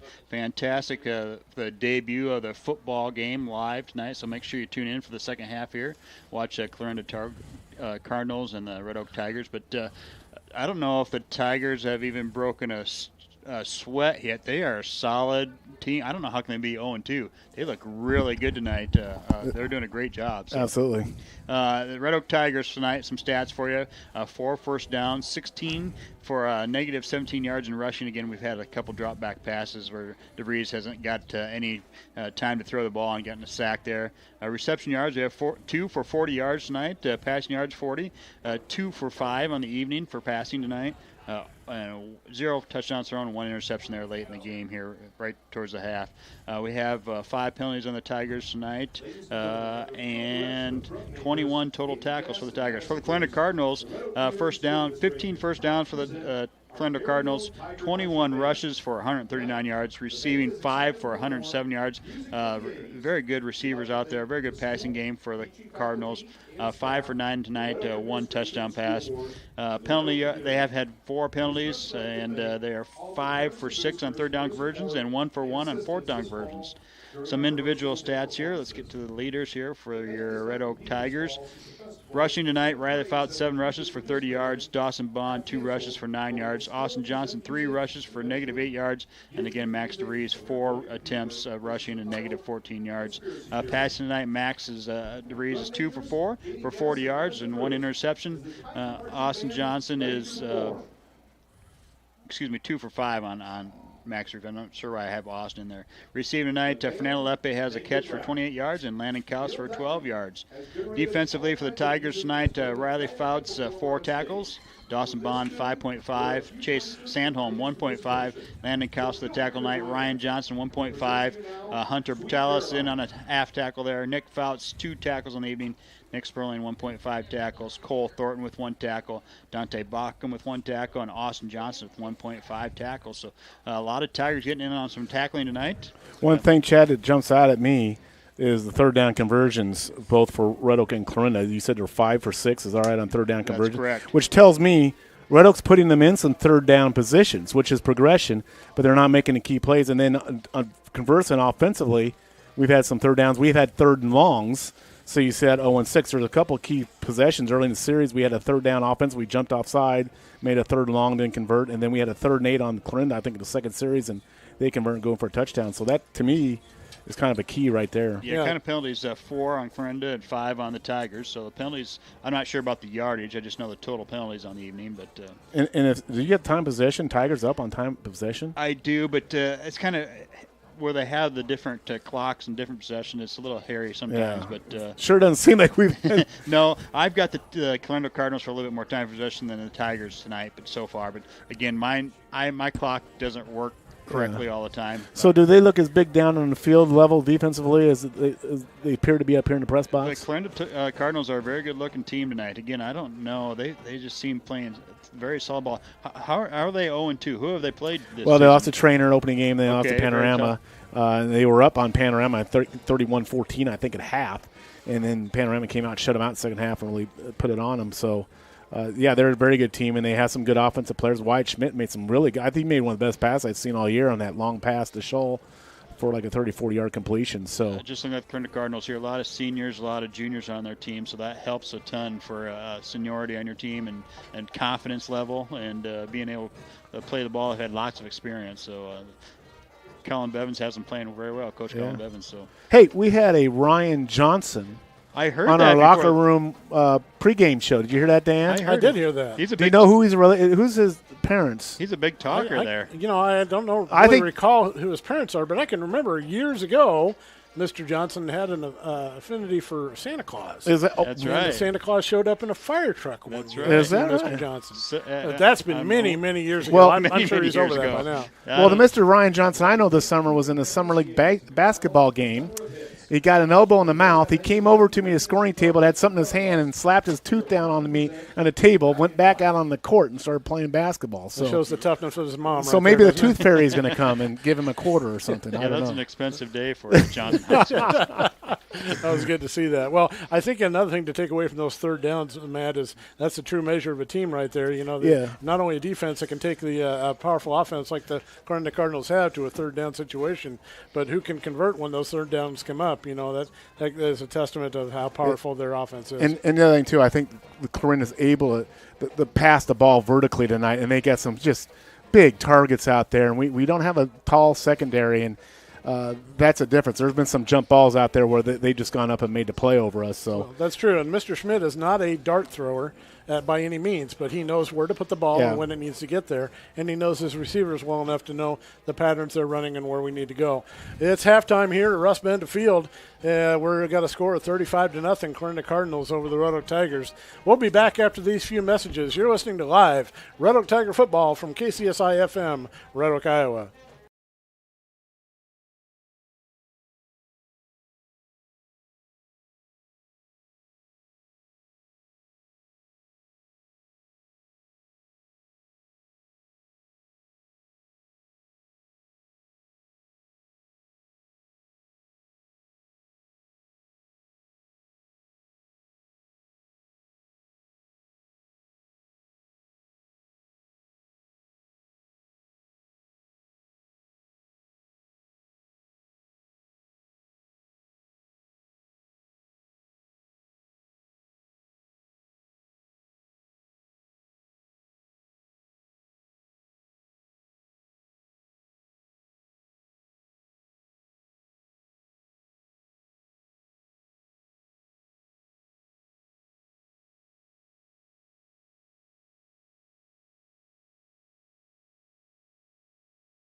Russ Bend Field, it's halftime with the Clarinda Cardinals a 35-0 lead over the Red Oak Tigers. We're happy to have you join us tonight live on the radio, live on the internet, and now live streaming tonight as we have streaming services bringing the game to you on video tonight as well.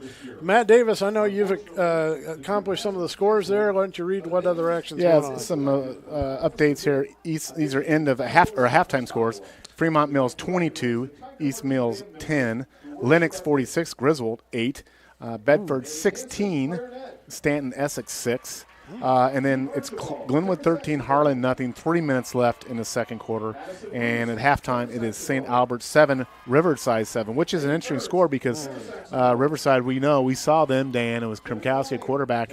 They're undefeated, and they're playing the St. Albert's team that is maybe the top team in that district, so that's a big game right there. Yeah, I'd challenge you on that good game for tonight. I mean, I know that Harlan-Glenwood game is big, but I think that St. Albert-Riverside game sounds like a good contender too. Yeah, absolutely. And those teams are geographically kind of close too, the way the boundary lines of Riverside and Council Bluffs there. So we'll see. But we've got a game here, and we saw a little bit of offensive movement for the Tigers there right before the half. They had a mistake there down near the Clarinda end zone, but they moved the ball well.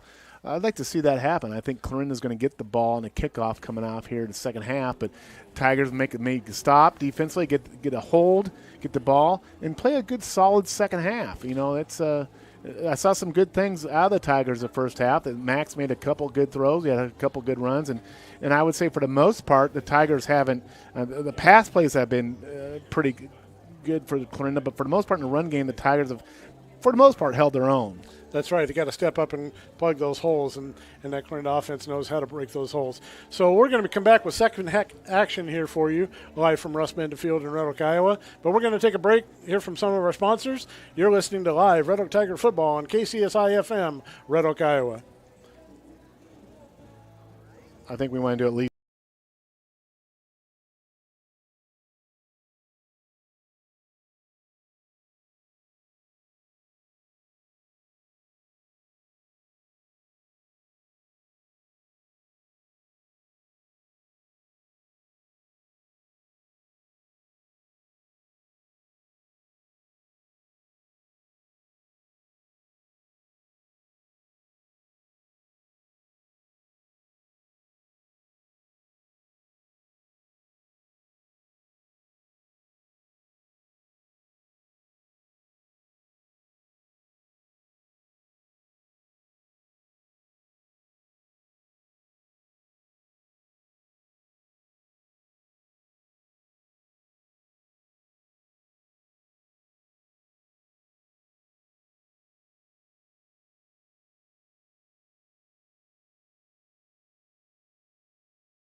We're live back here at Russ Bend Field. It's 35-0. The Clarinda Cardinals leading the Red Oak Tigers at halftime.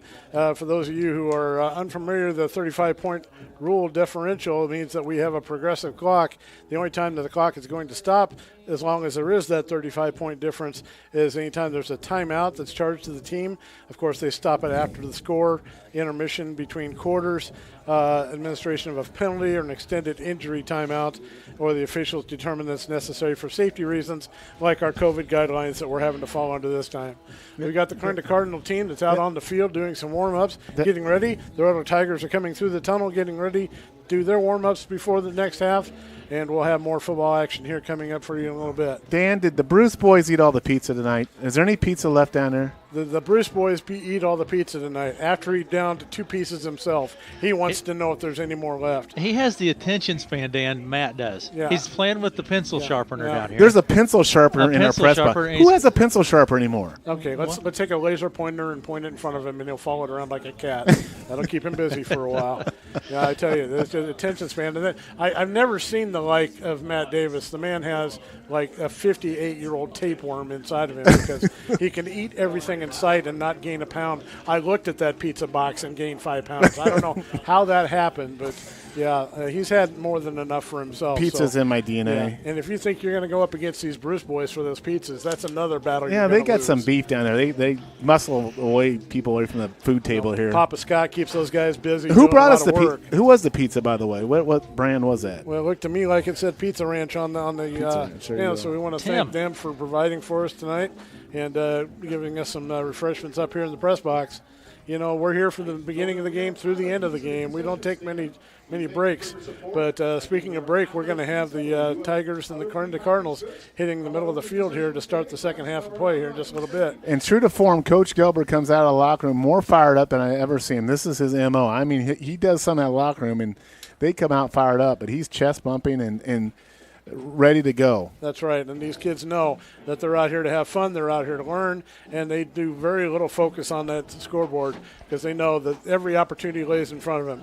You know, just like football, just like all other sports, Matt, that windshield is a whole lot bigger than that rearview mirror, and more you concentrate on what you're going to be doing through the remainder of your life and looking forward, you put very little I'm fired up. Wow, Dan, I'm that fired was up. good. I like that. Wow, I'm ready to go put my Where'd suit you get on. that from?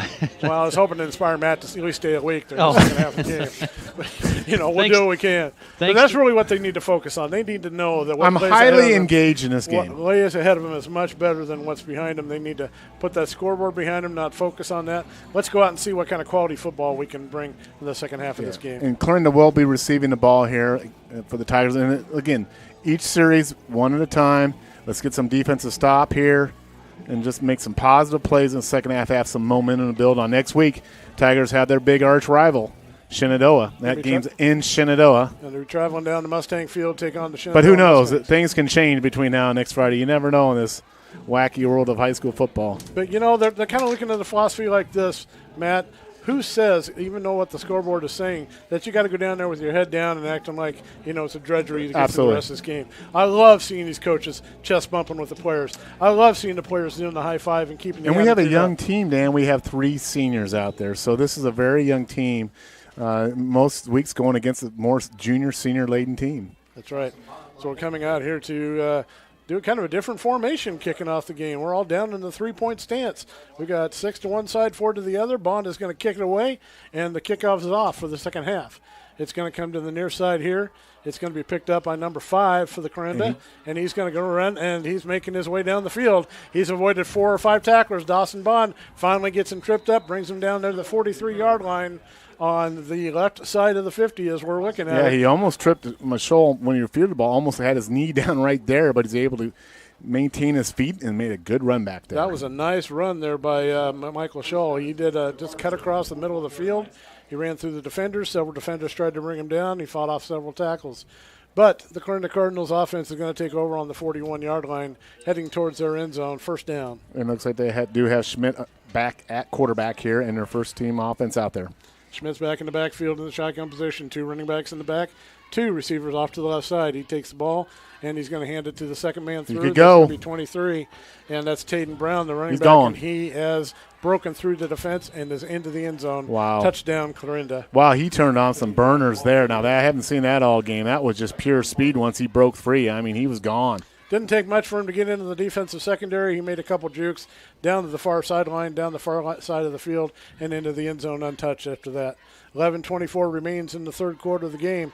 Clarinda Cardinals have now taken a 41-0 lead over the Red Oak Tigers. Yeah, big-time speed there by Taden Brown. They're set up for the extra point. Looks like Nathan Barnes is out there to kick. Once again, his holder is going to be Brandon Stogdell. He's waiting for the snap. Snap comes back. Ball is down. The kick is up. And the kick is good, as indicated by the field officials. So 11:24 remains in the third quarter. 42-0. Clarinda leads the Tigers here at West Bend Field tonight. We're going to take a break, hear from some of our sponsors. You're listening to Red Oak Tiger Football live from West Bend Field on KCSI FM, Red Oak, Iowa.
Back here at Russ Benda Field, 11:24 remains in the third quarter.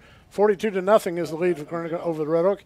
Nathan Barnes just kicked off for the Clarinda Cardinals and put it into the end zone.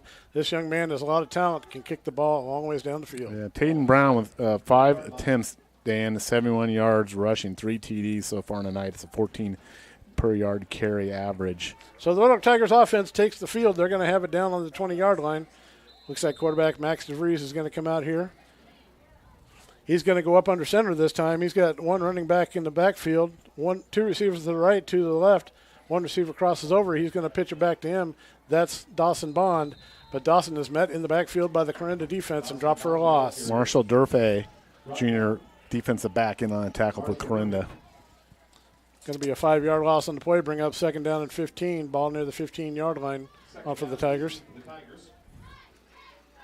Clarinda with 152 yards rushing on the night, Dan, 114 passing, so they've had a pretty balanced attack. Taking advantage of those big holes that's being opened up on the line. DeVries is under center this time. He turns and hands it off to the running back, comes over to the right side. He's going to gain a couple more yards before the defense from Clarinda brings him down. Couple yards there, tough yards for the Tigers. Clarinda's first team defense still out there on the field. And we do have a running clock situation here in the third quarter. Well, Tigers going to come out for a 3rd and 13 situation. Ball down on the 17-yard line. Let's see what they can come up with, a little bit of magic, try to get the ball down the field. Max DeVries is up under center. He's got one running back in the backfield with him. He brings it back. He's going to look to pass, but he's going to pull it down and try to advance it himself. He's going to gain 2 or 3 yards up towards the middle, but that's going to be it. It's going to bring up a 4th down situation for the Tigers. I believe that looked like Brandon Stockdale, I think, in on a tackle there for the Cardinals. Only gets a couple out there to get the 4th and 11 situation. Ball's going to be placed near the 19-yard line. Hard to see those numbers sometimes. Tigers are exchanging personnel on the field, getting set up for the punt situation. Number 24, Austin Johnson, back for the Tigers to do the punting. Snap comes back to Johnson. He's going to get the punt away. It's going to be a nice punt towards the near sideline. It's going to drop on the field. I think it was touched by number 5. And then Landon Kaus almost gets his mitts on it, but goes out of bounds, and the ball gets away from him. It's going to get turned over to the Clarinda Cardinals. Yeah. Ball near the 47-yard line. It was almost like the prior kick that Shaw was fielding. That time he didn't maintain his balance. He was on the knee. The ball hit him and got away from him, and Landon just couldn't pounce on it and rolled out of bounds. So it'll stay with Clarinda here. Yeah, thought he was on it, and he thought we had it, but it just came out of his grips as he was coming out of bounds. 1st and 10 for Clarinda at their own 47. So we're looking like we're going to switch off to Michael Scholl, who's going to turn off the quarterback position as he's calling the play in the huddle. Yeah, Scholl's in at quarterback. They still have Ridner back there at running back. I'm trying to see who the other running back is. I believe it's Marshall Durfee. Could be.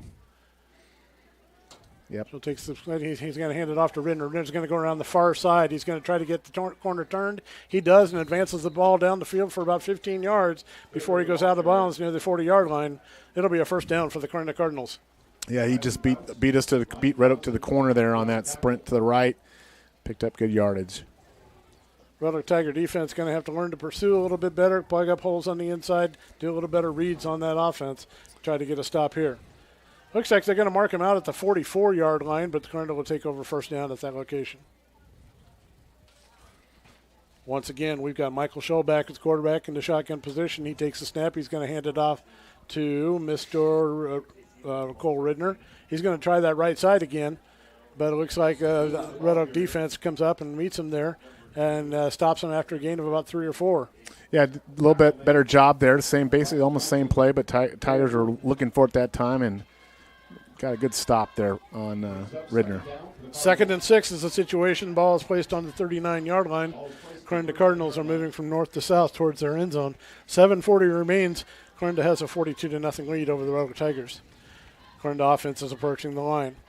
Scholl is still back in at quarterback. He's going to put Mr. Ridner off to his right side now. Trip receivers off to the left, and he takes the snap in the shotgun position. He's going to look and turn off and try to run off to the right, and he's going to gain a few yards before he's run out of bounds by the Tiger defense. We're not sure. He might have enough for a 1st down. He's real close there, picking it up as the Cardinals are just kind of keeping it real basic here with 7:11 to go in the third quarter, up 42-0 over Red Oak. Yard markers shows at the 35. That means he's a couple yards short, so we're going to bring up a 3rd and 2 situation. And Clarinda Cardinals with a new quarterback in there is going to see what they can come up with to try to put the ball over for a first down here. They break the huddle. They approach the line. And one more time, Scholl is going to stay back in quarterback in the shotgun position. He's got Mr. Ridner off to his right, 2 receivers to the left, 1 receiver to the right. He takes the shotgun snap, is running up towards the middle of the line, and he advances the ball enough to get the first down, brings it out to near the 28-yard line. Stopped by a host of Tigers in the middle of that field. Austin Johnson, Dante Backham in on that tackle for the Tigers. Cardinals have now 171 rushing yards on the ground. I guess, yeah, rushing yards, you have those on the ground, Dan. Yeah, that's the way that works. I just wanted to clarify that. Michael Scholl is showing that he can move the ball in several different ways in several different parts of the field, just like Wyatt Schmidt did in the first half. But he's going to be back in the shotgun position once again. He's going to have Marshall Durfay back there with him, along with Mr. Ridner behind him. And 1 receiver to the right, 1 receiver to the left. He takes the shotgun snap, hands it off to Ridner. Ridner goes off the left side and has got nothing but open field in front of him and marches into the end zone. Touchdown right up the middle for the Cardinals. And basically untouched, so they were trying to key on what was going to be happening, and Mr. Ridner took advantage of it. So the clock stops on the touchdown by Clarinda. We're currently 48-0. Clarinda over Red Oak with 5:55 remaining in the third quarter. And that would be Cole's 3rd TD on the night. Yeah, Nathan Barnes is back to kick for Clarinda as they're bringing their personnel in on the field.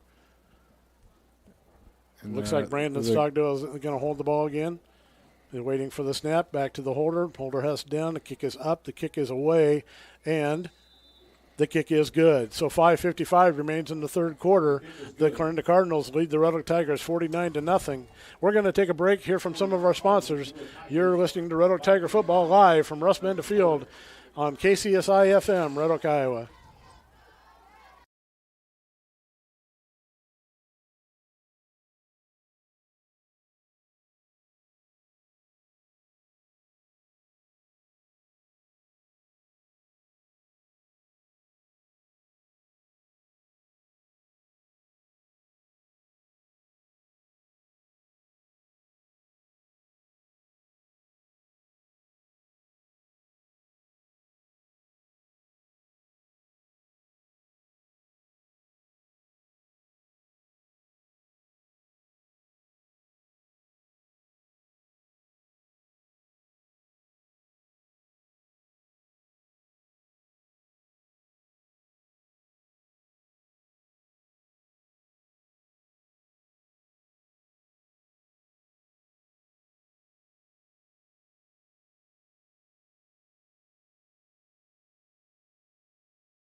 Nathan Barnes has a kickoff for the Clarinda Cardinals again. It just barely rolls into the end zone this time. It's almost like he's trying to see how far deep he can place the Tigers. But they let it roll into the end zone. That means they'll bring it out to the 20-yard line. 5:55 remains in the third quarter. 49-0. Clarinda leads the Red Oak Tigers. Time for the Tiger offense to hit the field and see what they can come up with. Try to gain some yards here, Matt. Yeah, that was just so far coming out of the second half. The Red Oak has not done what they wanted to do. Have not made some defensive stops and trying to get something going here offensively as Clarinda still going with their first team defense out there. Tigers are still fighting. They're still in there fighting. But the Clarinda, I mean, they're a good ball team. They're just a good ball team. Yeah, they're a very good 0-2 team. It's going to be 1-2 at the end of the night. For sure. But they're well coached and they're playing very well. Max DeVries is up under center, hands it to the first man through. He's going to try over the right side. It looks like Dawson Bond, the ball carrier. He's going to bring it out for about 6 yards. A nice gain over the left side of the line. I'm thinking that might have been Riley Fouts. That looks like a Riley Fouts pipeline. He keeps those legs moving. Actually, I see Dawson limping just a bit out there. Okay. But that was a good run by the Tigers. Got some positive first down yards there. Set up a nice, manageable second down here, 2nd and 5. Or 2nd and 6, I should say, or 4. DeVries is the quarterback for the Tigers. He's going to come up underneath center. He's got one running back in the back, 2 receivers to the right, 2 to the left. Got one of the receivers coming back. That's going to be Dawson Bond. They're going to fake the pitch to him. Oh, I like that play. It's going to be a nice handoff to Johnson. He's going to come around the right side. He's going to break over and gain a bunch of yards over the right side out to the 40. But we got penalty flag on the play. It looks like a false start on the Tigers. Yeah, it's a shame because that was a nice little inside handoff trap to Dawson Johnson. They had good positive yardage, but I think the referees are conferring. Yeah, I guess they're going to go through with the call. Yeah, it was a false start is a call against the Tigers. It's going to bring the ball back. False start on the Tigers. Just seems like every time we get something going positive, something bad happens. So I'm not sure it's that a tough was thing for a young team to take. I'm not sure if that was much of a false start there, but nonetheless, there was a yellow flag on the field. That's going to move the ball back. It's going to make it 2nd and 9 for the Tigers at this point. Ball's going to be near the 21-yard line. DeVries under center for the Tigers. Going to pitch back to Dawson. He's going to go around the left side. He's going to be on the far sidelines. Tries to get away from a couple defenders, but they bring him down after a gain of a yard. Yeah, Dawson was just a little bit gimpy there, and he's still just a little bit gimpy. But he's a tough kid. He might be one of the pound for pound, the toughest kid on the team. He's a gamer. Looks like we got Aiden Bruce coming out. Fernando Lepe going in with the play for the Tigers as we have a 3rd and 8 situation. Ball on the 22-yard line. 4:30 remains in the third quarter. Tigers down 49-0 to Clarinda. Let's see if we can get Max on a rollout here a little bit. I think that's a play we want to look at here. DeVries is under center. He takes the snap. He's looking downfield to pass. He avoids one defender coming back, but he cannot get away from the ground. DeVries puts the ball on the ground, and it's covered by Clarinda. They're going to take over the ball near the 18-yard line. Yeah, if he couldn't get away from that last guy and made a good tackle on him, and ball squirted loose, and Cardinals jumped on top of it, and they're going to have first down here set up at Red Oak 19-yard line. Yeah, they're just unfortunate there for Max. He was trying to make a play and just couldn't get away from the last tackler. So now the Tiger defense steps up to see if we can make a stop here. Clarinda has the ball well down into the red zone. Looks like the ball is on the 19-yard line. They take over 1st and 10. See what they come out with an offensive package this time.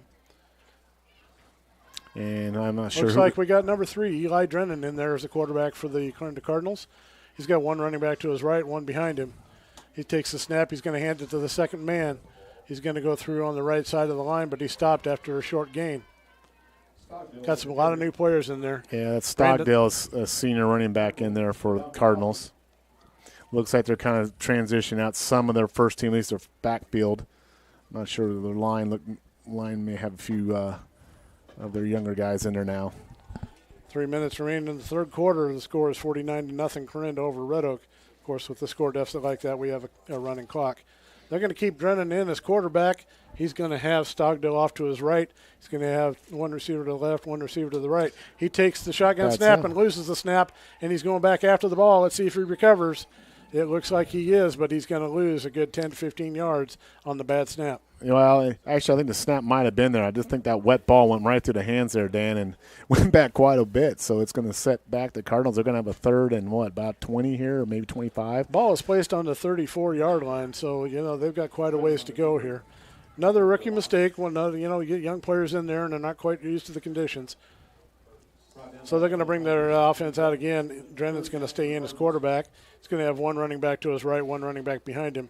2 receivers out here off to the left side. He takes a snap. Facts like he's going to hand it to the second guy through, but he keeps it, and he's going to come back to the middle of the field. He gains good yardage, and he keeps up on his feet, keeps moving, and he's finally brought down by the Tiger defense at the 15-yard line. We've got 2 Tigers down on the field. Yeah, they kind of the backfield. They kind of came together there, Dan, and I can't tell quite who that might be. Might be Hunter Portales, I think. I think he collided with another Tiger there, and looks like Riley Fouts is one of them. He's approaching over here with Coach Gelber. Nope, that's not Riley. That's Dante Backham. But we still have one Tiger down on the field. Yeah, I think it's Hunter Portales that's down. He's moving around a little bit there. They're talking to him. But broken play there. The Cardinal quarterback just took it up and made some positive yardage. Drennan turned around. He did not have the man to him to hold on to, so he made good positive yardage by moving back towards the middle of the field and gained a nice gain down towards the middle of the field. Yeah, it's Hunter Portales. It looks like he's just kind of trying to walk off. Looks like he got a little something in the leg there, but Hunter's a tough young man, and he's just one of the nicest kids you ever want to meet, Hunter. Good personality, good kid, good family, and total gain of about 11 yards on that play. It's going to bring up a 4th down and 10 for Clarinda. Good to see Hunter walking off here under his own power. Yep.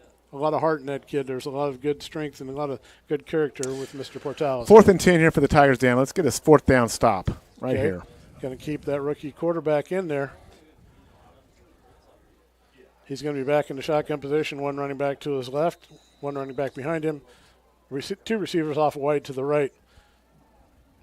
Drennan takes the snap. He's going to turn to the second running back. He's going to go over the left side of the line. Right. He's going to gain a nice 5 or 6 yards. And I think that's going to be Red Oak ball, Dan. It's going to be a Red Oak ball. Well, there's a flag. Hang on. We got a flag. Penalty flag on the play. Let's see what they come up with here. Some scores, Dan, in the third quarter. Fremont Mills 30, East Mills 10. Lennox 54, Griswold 14, and Stanton has come back a little bit. It's Bedford 16, Stanton Essex 14. Holding is a call against the Clarinda Cardinals. It's going to be declined by the Tigers, and they're going to take over possession of the ball near the 15-yard line. One other score, Dan, in the third, Southwest Valley 28, AHSTW 14. I have problems with those alphabet schools. I'm sorry. That's all right. There's an ACDC school. Did you know that? ACDC school. Or is it AGCD? I don't know. It's ACGC, man. Oh, my Yes. bad. My bad. Yeah. I thought there was an ACDC school. 50-some years old. He's going to get a lock on those alphabets. My sooner or bad. later. My bad. That's good. My bad. Okay, yeah, we knew that Southwest Valley team can score, and it sounds like they're doing a good job trying to spread that lead there for them. So Max DeVries brings the Red Oak Tiger offense out onto the field. He's going to go up under center with one running back behind. He's going to take the ball himself and cut it right off of the center, and he's going to get a nice gain of 3 or 4 yards up the middle before he's stopped by the Cardinal defense. Well, let's just talk about Max for a second. He's a freshman, and this kid's an extreme competitor. I see him on the basketball court mostly. But Max is a strong-spirited young man, and as a freshman to go out there and play, this is a big thing for him, and this is good development. Yeah, he's making some mistakes out there, but he's battling hard. 2nd and 6 for the Tigers, ball on the 17-yard line. DeVries just simply saw that last play and made it work. He handles the first man through this time, and he busts over to the left side off of center and gets a good positive gain in yardage. Moves it down the field a couple more yards, going to bring up a 3rd and 2 situation for the Tigers. Yeah, pick up a first down here. Just play next play and get some positive yardage here. We got about 30 seconds left before the end of the quarter. DeVries brings his offense back out to the line again. He goes up under center with one running back behind. He's going to take the snap. He's going to take it himself. He's going to fight forward. And I don't know that he's got enough for the first down. It's a nice try. He was pumping those legs and trying to get everything that he could. They're going to give They're it to him. going to give him to the first down. So as a result of the play, the quarterback sneak, that's a first down for the Red Oak Tigers. Time is going to expire here with that play. I don't know if the Red Oak's going to get the play off before the time is over. And it looks like not. So at the end of the third quarter, it's going to be the Clarinda Cardinals 49, Red Oak Tigers 0. Tigers are moving the ball down the field, though. We'll be back after a few messages. You're listening to Red Oak Tiger Football live from Russ Benda Field on KCSI FM, Red Oak, Iowa.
Welcome back to Russ Benda Field as we're getting ready to start fourth quarter action here.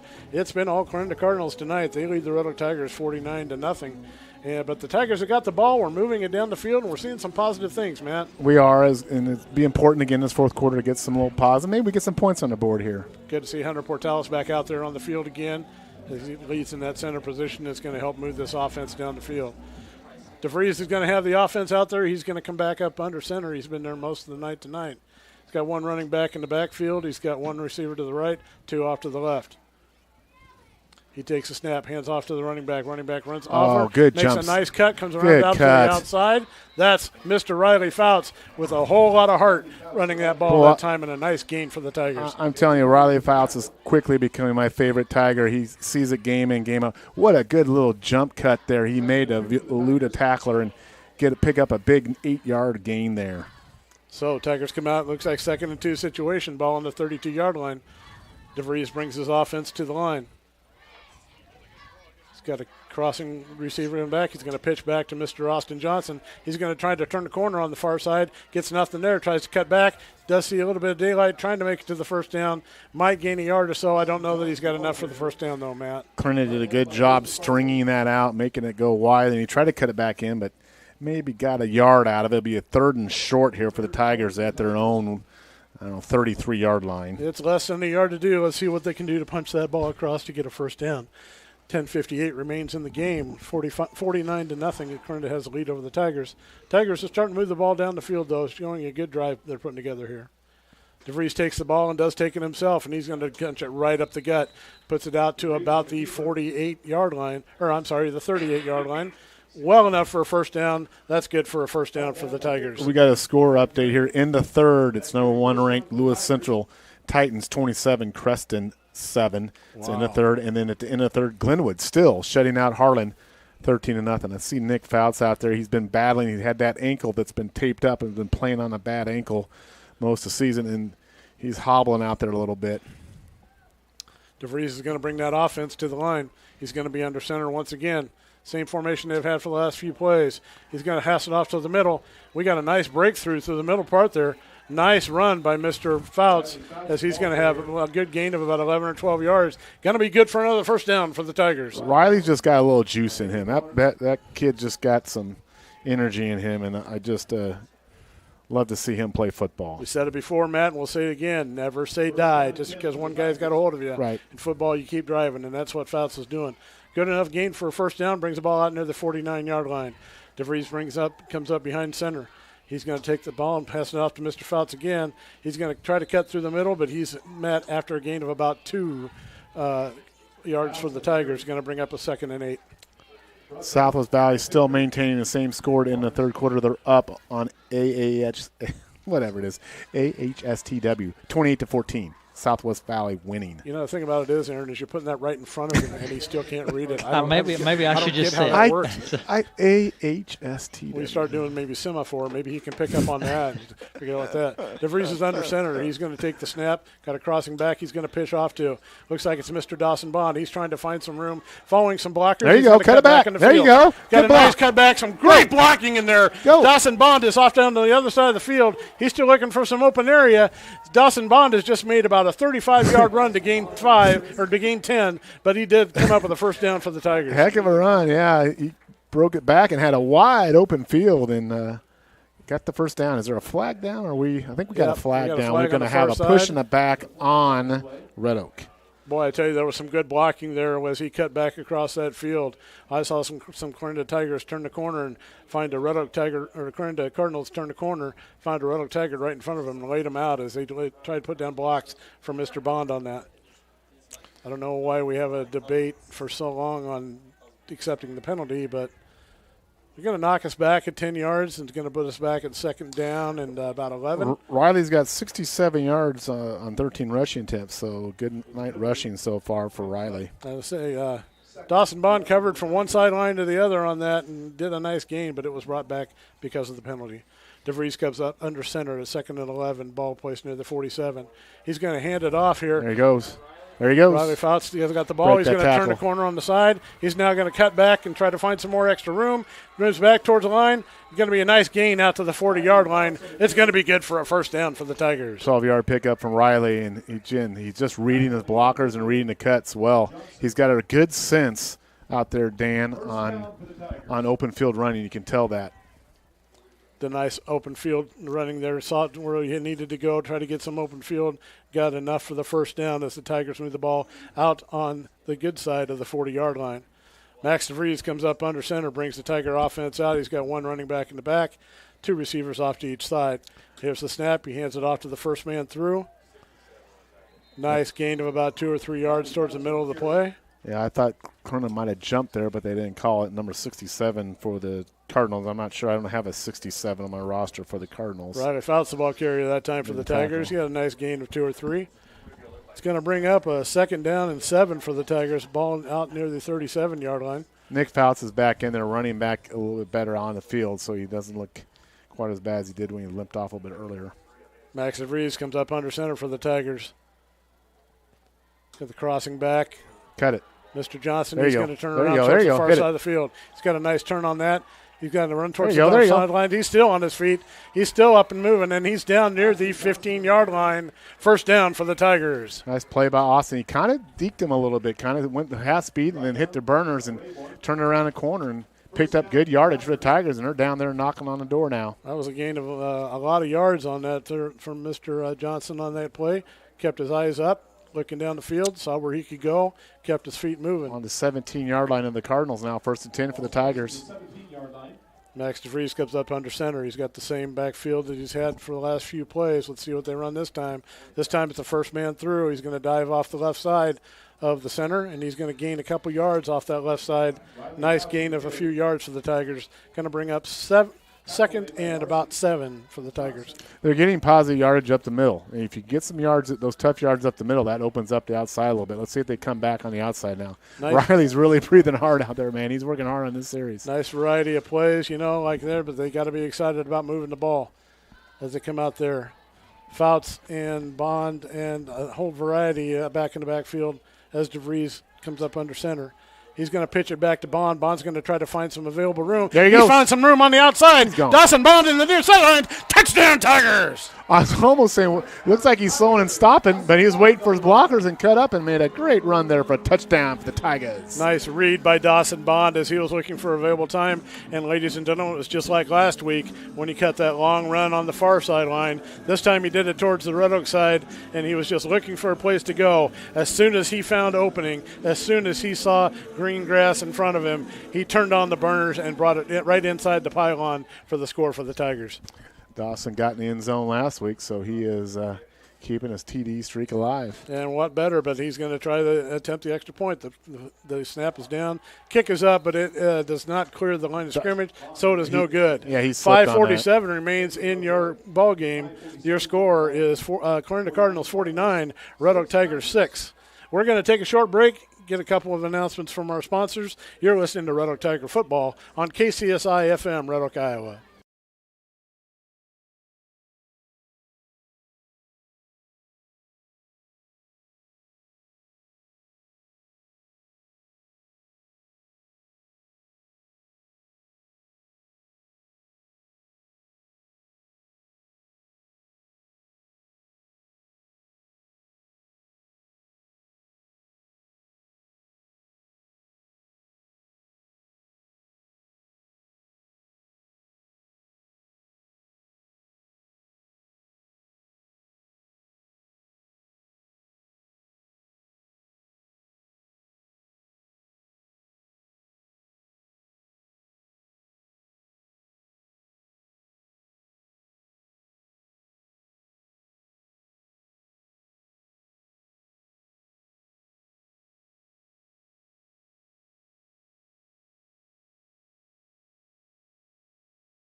Tiger offense breaks through the line, and they do put up a score on the scoreboard. It's now 49 for Clarinda, 6 for Red Oak. 5:47 remains in the game. Red Oak comes out to kick off. Clarinda is out there What a good drive by the Tigers there, Dan. Yep. A lot of different good things seen. A lot of it, I think every one of it was on the ground. Yeah. We didn't have a single pass play that time, but we're able to get some good yardage down the field, make a good effort. We're calling for another person to come back out here for the Tigers. Something they haven't been able to do for a while is come out on a kickoff, so they may not know the right I think it's the owl. We've got an owl in the press box. The owl is creepy, man. Get rid of it. Why do we have a statue of an owl in the press know. box? I don't know, but now that it's got your attention, can't keep your hands off it. I don't know what's going on, but maybe it is the owl, and if it is, it's traveling with us next week to Shenandoah. All right, Dawson Bond's going to do the kickoff duties for the Tigers. He's going to put one down the middle of the field. It goes down to the far side. Clarinda picks it up on the fly, and they're going to bring it down the field. And they approach the 43-yard line before they're stopped by the Tigers. All right, let's have the Tigers make a defensive stop here. Taden Brown gets the ball carrier for the Cardinals. The Owls made the stream. So if you're watching online, you can see the owl that they're talking about. The head comes off. Yeah, all right. There you go. Okay, Tiger defense out on the field. We're going to see if we can get a stop. Trying to get some different personnel out there. That's how we're going to cover the positions. And I think Clarinda's still going with Drennan at quarterback, Dan. Well, no, it looks like we're switching off to number 16 now with Justice Fine. Freshman. He's going to do some signal calling. He's back into shotgun position. They've got 2 receivers to the left, 1 to the right, 1 running back there with Fine. Fine takes the shotgun snap and is going to try to advance the ball over near the far sideline, gets a couple yards before he gets caught on the corner by the Tiger defense. Good pursuit there by Sam Fields, is trying to chase him down from the backside. Going to do a slight change of personnel here. Keith Archibald coming in the game for the Tigers. Brandon Hernandez coming in for the game for the Tigers. Westover coming out. Aiden Bruce coming out. Let's see what the Tigers can put together for a stop here. 2nd and 8 for the Clarinda Cardinals. Once again, Justice Fine back in the quarterback position. Caden Foster out here at the corner. Got 2 running backs in the backfield with him, 2 receivers off to the right. He's in the shotgun position, takes the snap, turns and hands it off to the second running back. Yeah, Mr. Familiar there, number 2, Brandon Stogdill. Does a good job of running it out to the 50-yard line, but is stopped there by the Tigers. Short of the first down for Clarinda, so it's going to bring up a 3rd down situation, possibly a 3rd and 2. You know, that speaks a little bit to your depth when you're bringing a senior off into your second string running back. You know, Clarinda has a good number of kids out in their football program. I've heard up towards of 80. I don't know, it doesn't look quite that many to me as I look across the sideline, but they have a lot of kids out for football in Clarinda. 3:35 remains in the game, 49-6, Clarinda over Red Oak. Clarinda does have the ball, and they got number 16 out there, Justice Fine, as their quarterback. He's joined in the backfield by 2 running backs, 1 receiver to the right, 1 to the left. He calls for the snap, and we have penalty flags on the field. Looks like it could be a delay of game. It's a call against Clarinda. Hunter Gillen coming in the game for Tigers. Going to man a cornerback spot, I believe. Not a good situation. You got a 3rd and 2 situation, and you get a delay of game. It's going to move you back 5 yards. Let's see what the Tiger defense can do to step up and make a stop here. Yeah, Red Oaks was young to begin the game, and they're even younger now out there in the field with their almost all freshman lineup out there. All game time is good time, though, when you're talking about a young team like this. They're going to come through, and he's going to look for the pass. He passes complete to number 13 out about the first down line, so he brings it out to near the 49, but I don't think he has enough. He's going to bring down a first down. Who was that? That was Ronald Weedman, a sophomore. Nice catch there. Yeah, it was a good pass and a nice catch. Kind of Julian Edelman-like. A little slot back there with making a catch over the middle. 4th and 1 is a situation for Clarinda. It looks like they're going to try to go for it. This will be a good time for the Tiger defense to step up and try to make a stop. Only 2:33 remains in the game. Let's see what the defense can do here. Once again, Clarinda leads Red Oak 49-6. Clarinda is down on the 49-yard line, marching towards their end zone. Quarterback back in the shotgun position. He takes a snap, hands it off the second man. There you go. Good stop. Man, that was a good stop. Very good. Number 72, Keith Archibald, breaks through in there and makes a stop in the backfield, and we're going to turn the ball over to the Tigers. That was a nice stop, a very seasoned running back in Mr. Brandon Stogdill. Archibald broke through there, got a hand on him, got him knocked down, and the ball gets turned over to the Tigers. That's a good defensive stand. Yeah, good defensive stand, and now the Tigers have the ball right at midfield with a little under 2 minutes to go. Let's see if they get a – And look at this. Look at the spring in the step. Look at the excitement in their eyes and the different things that they're doing here. And this is good to see for the Red Tigers as they bring their offense back out onto the field. Just got a few seconds to deal with. As DeVries is going to pass on his play to his offense. I think we're running guys on and off here. Quickly get them off the field. We're going to call timeout here. We got timeout.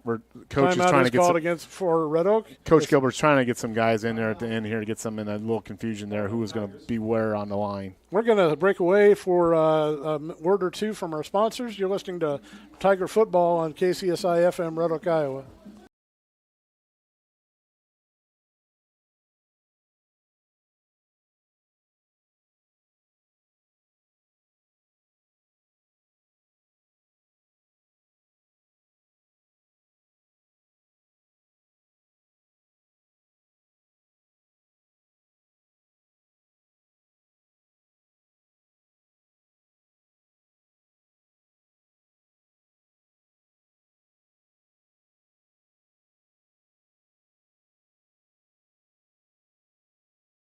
Except for the last few minutes. Clarinda leads Red Oak 49-6, and the Red Oak Tigers did put together a nice drive there a couple minutes ago.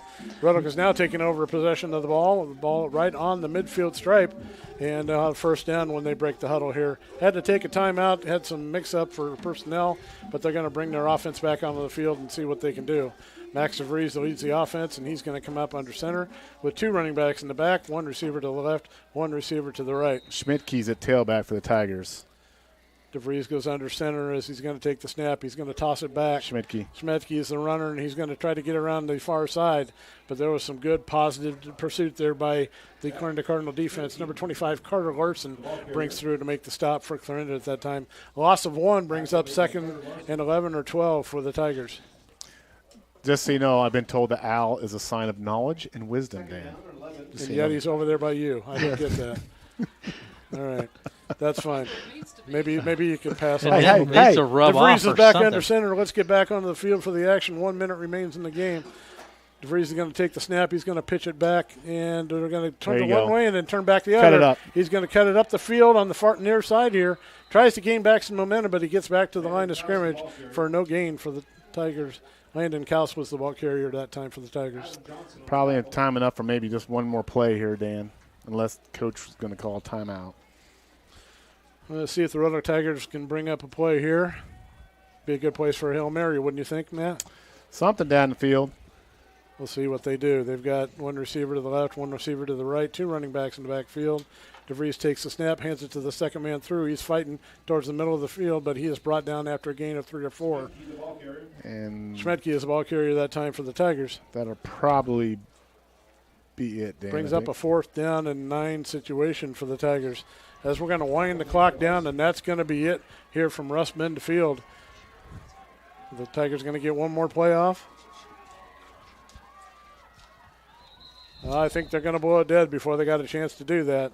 That's going to be your ball game, folks. The final score, Clarinda Cardinals 49, Red Oak Tigers 6. We'll be back with some statistics and a word with the head coach after the game. Let's take it back to our studios for a few announcements. You've been listening to live Red Oak Tiger Football on KCSI FM, Red Oak, Iowa.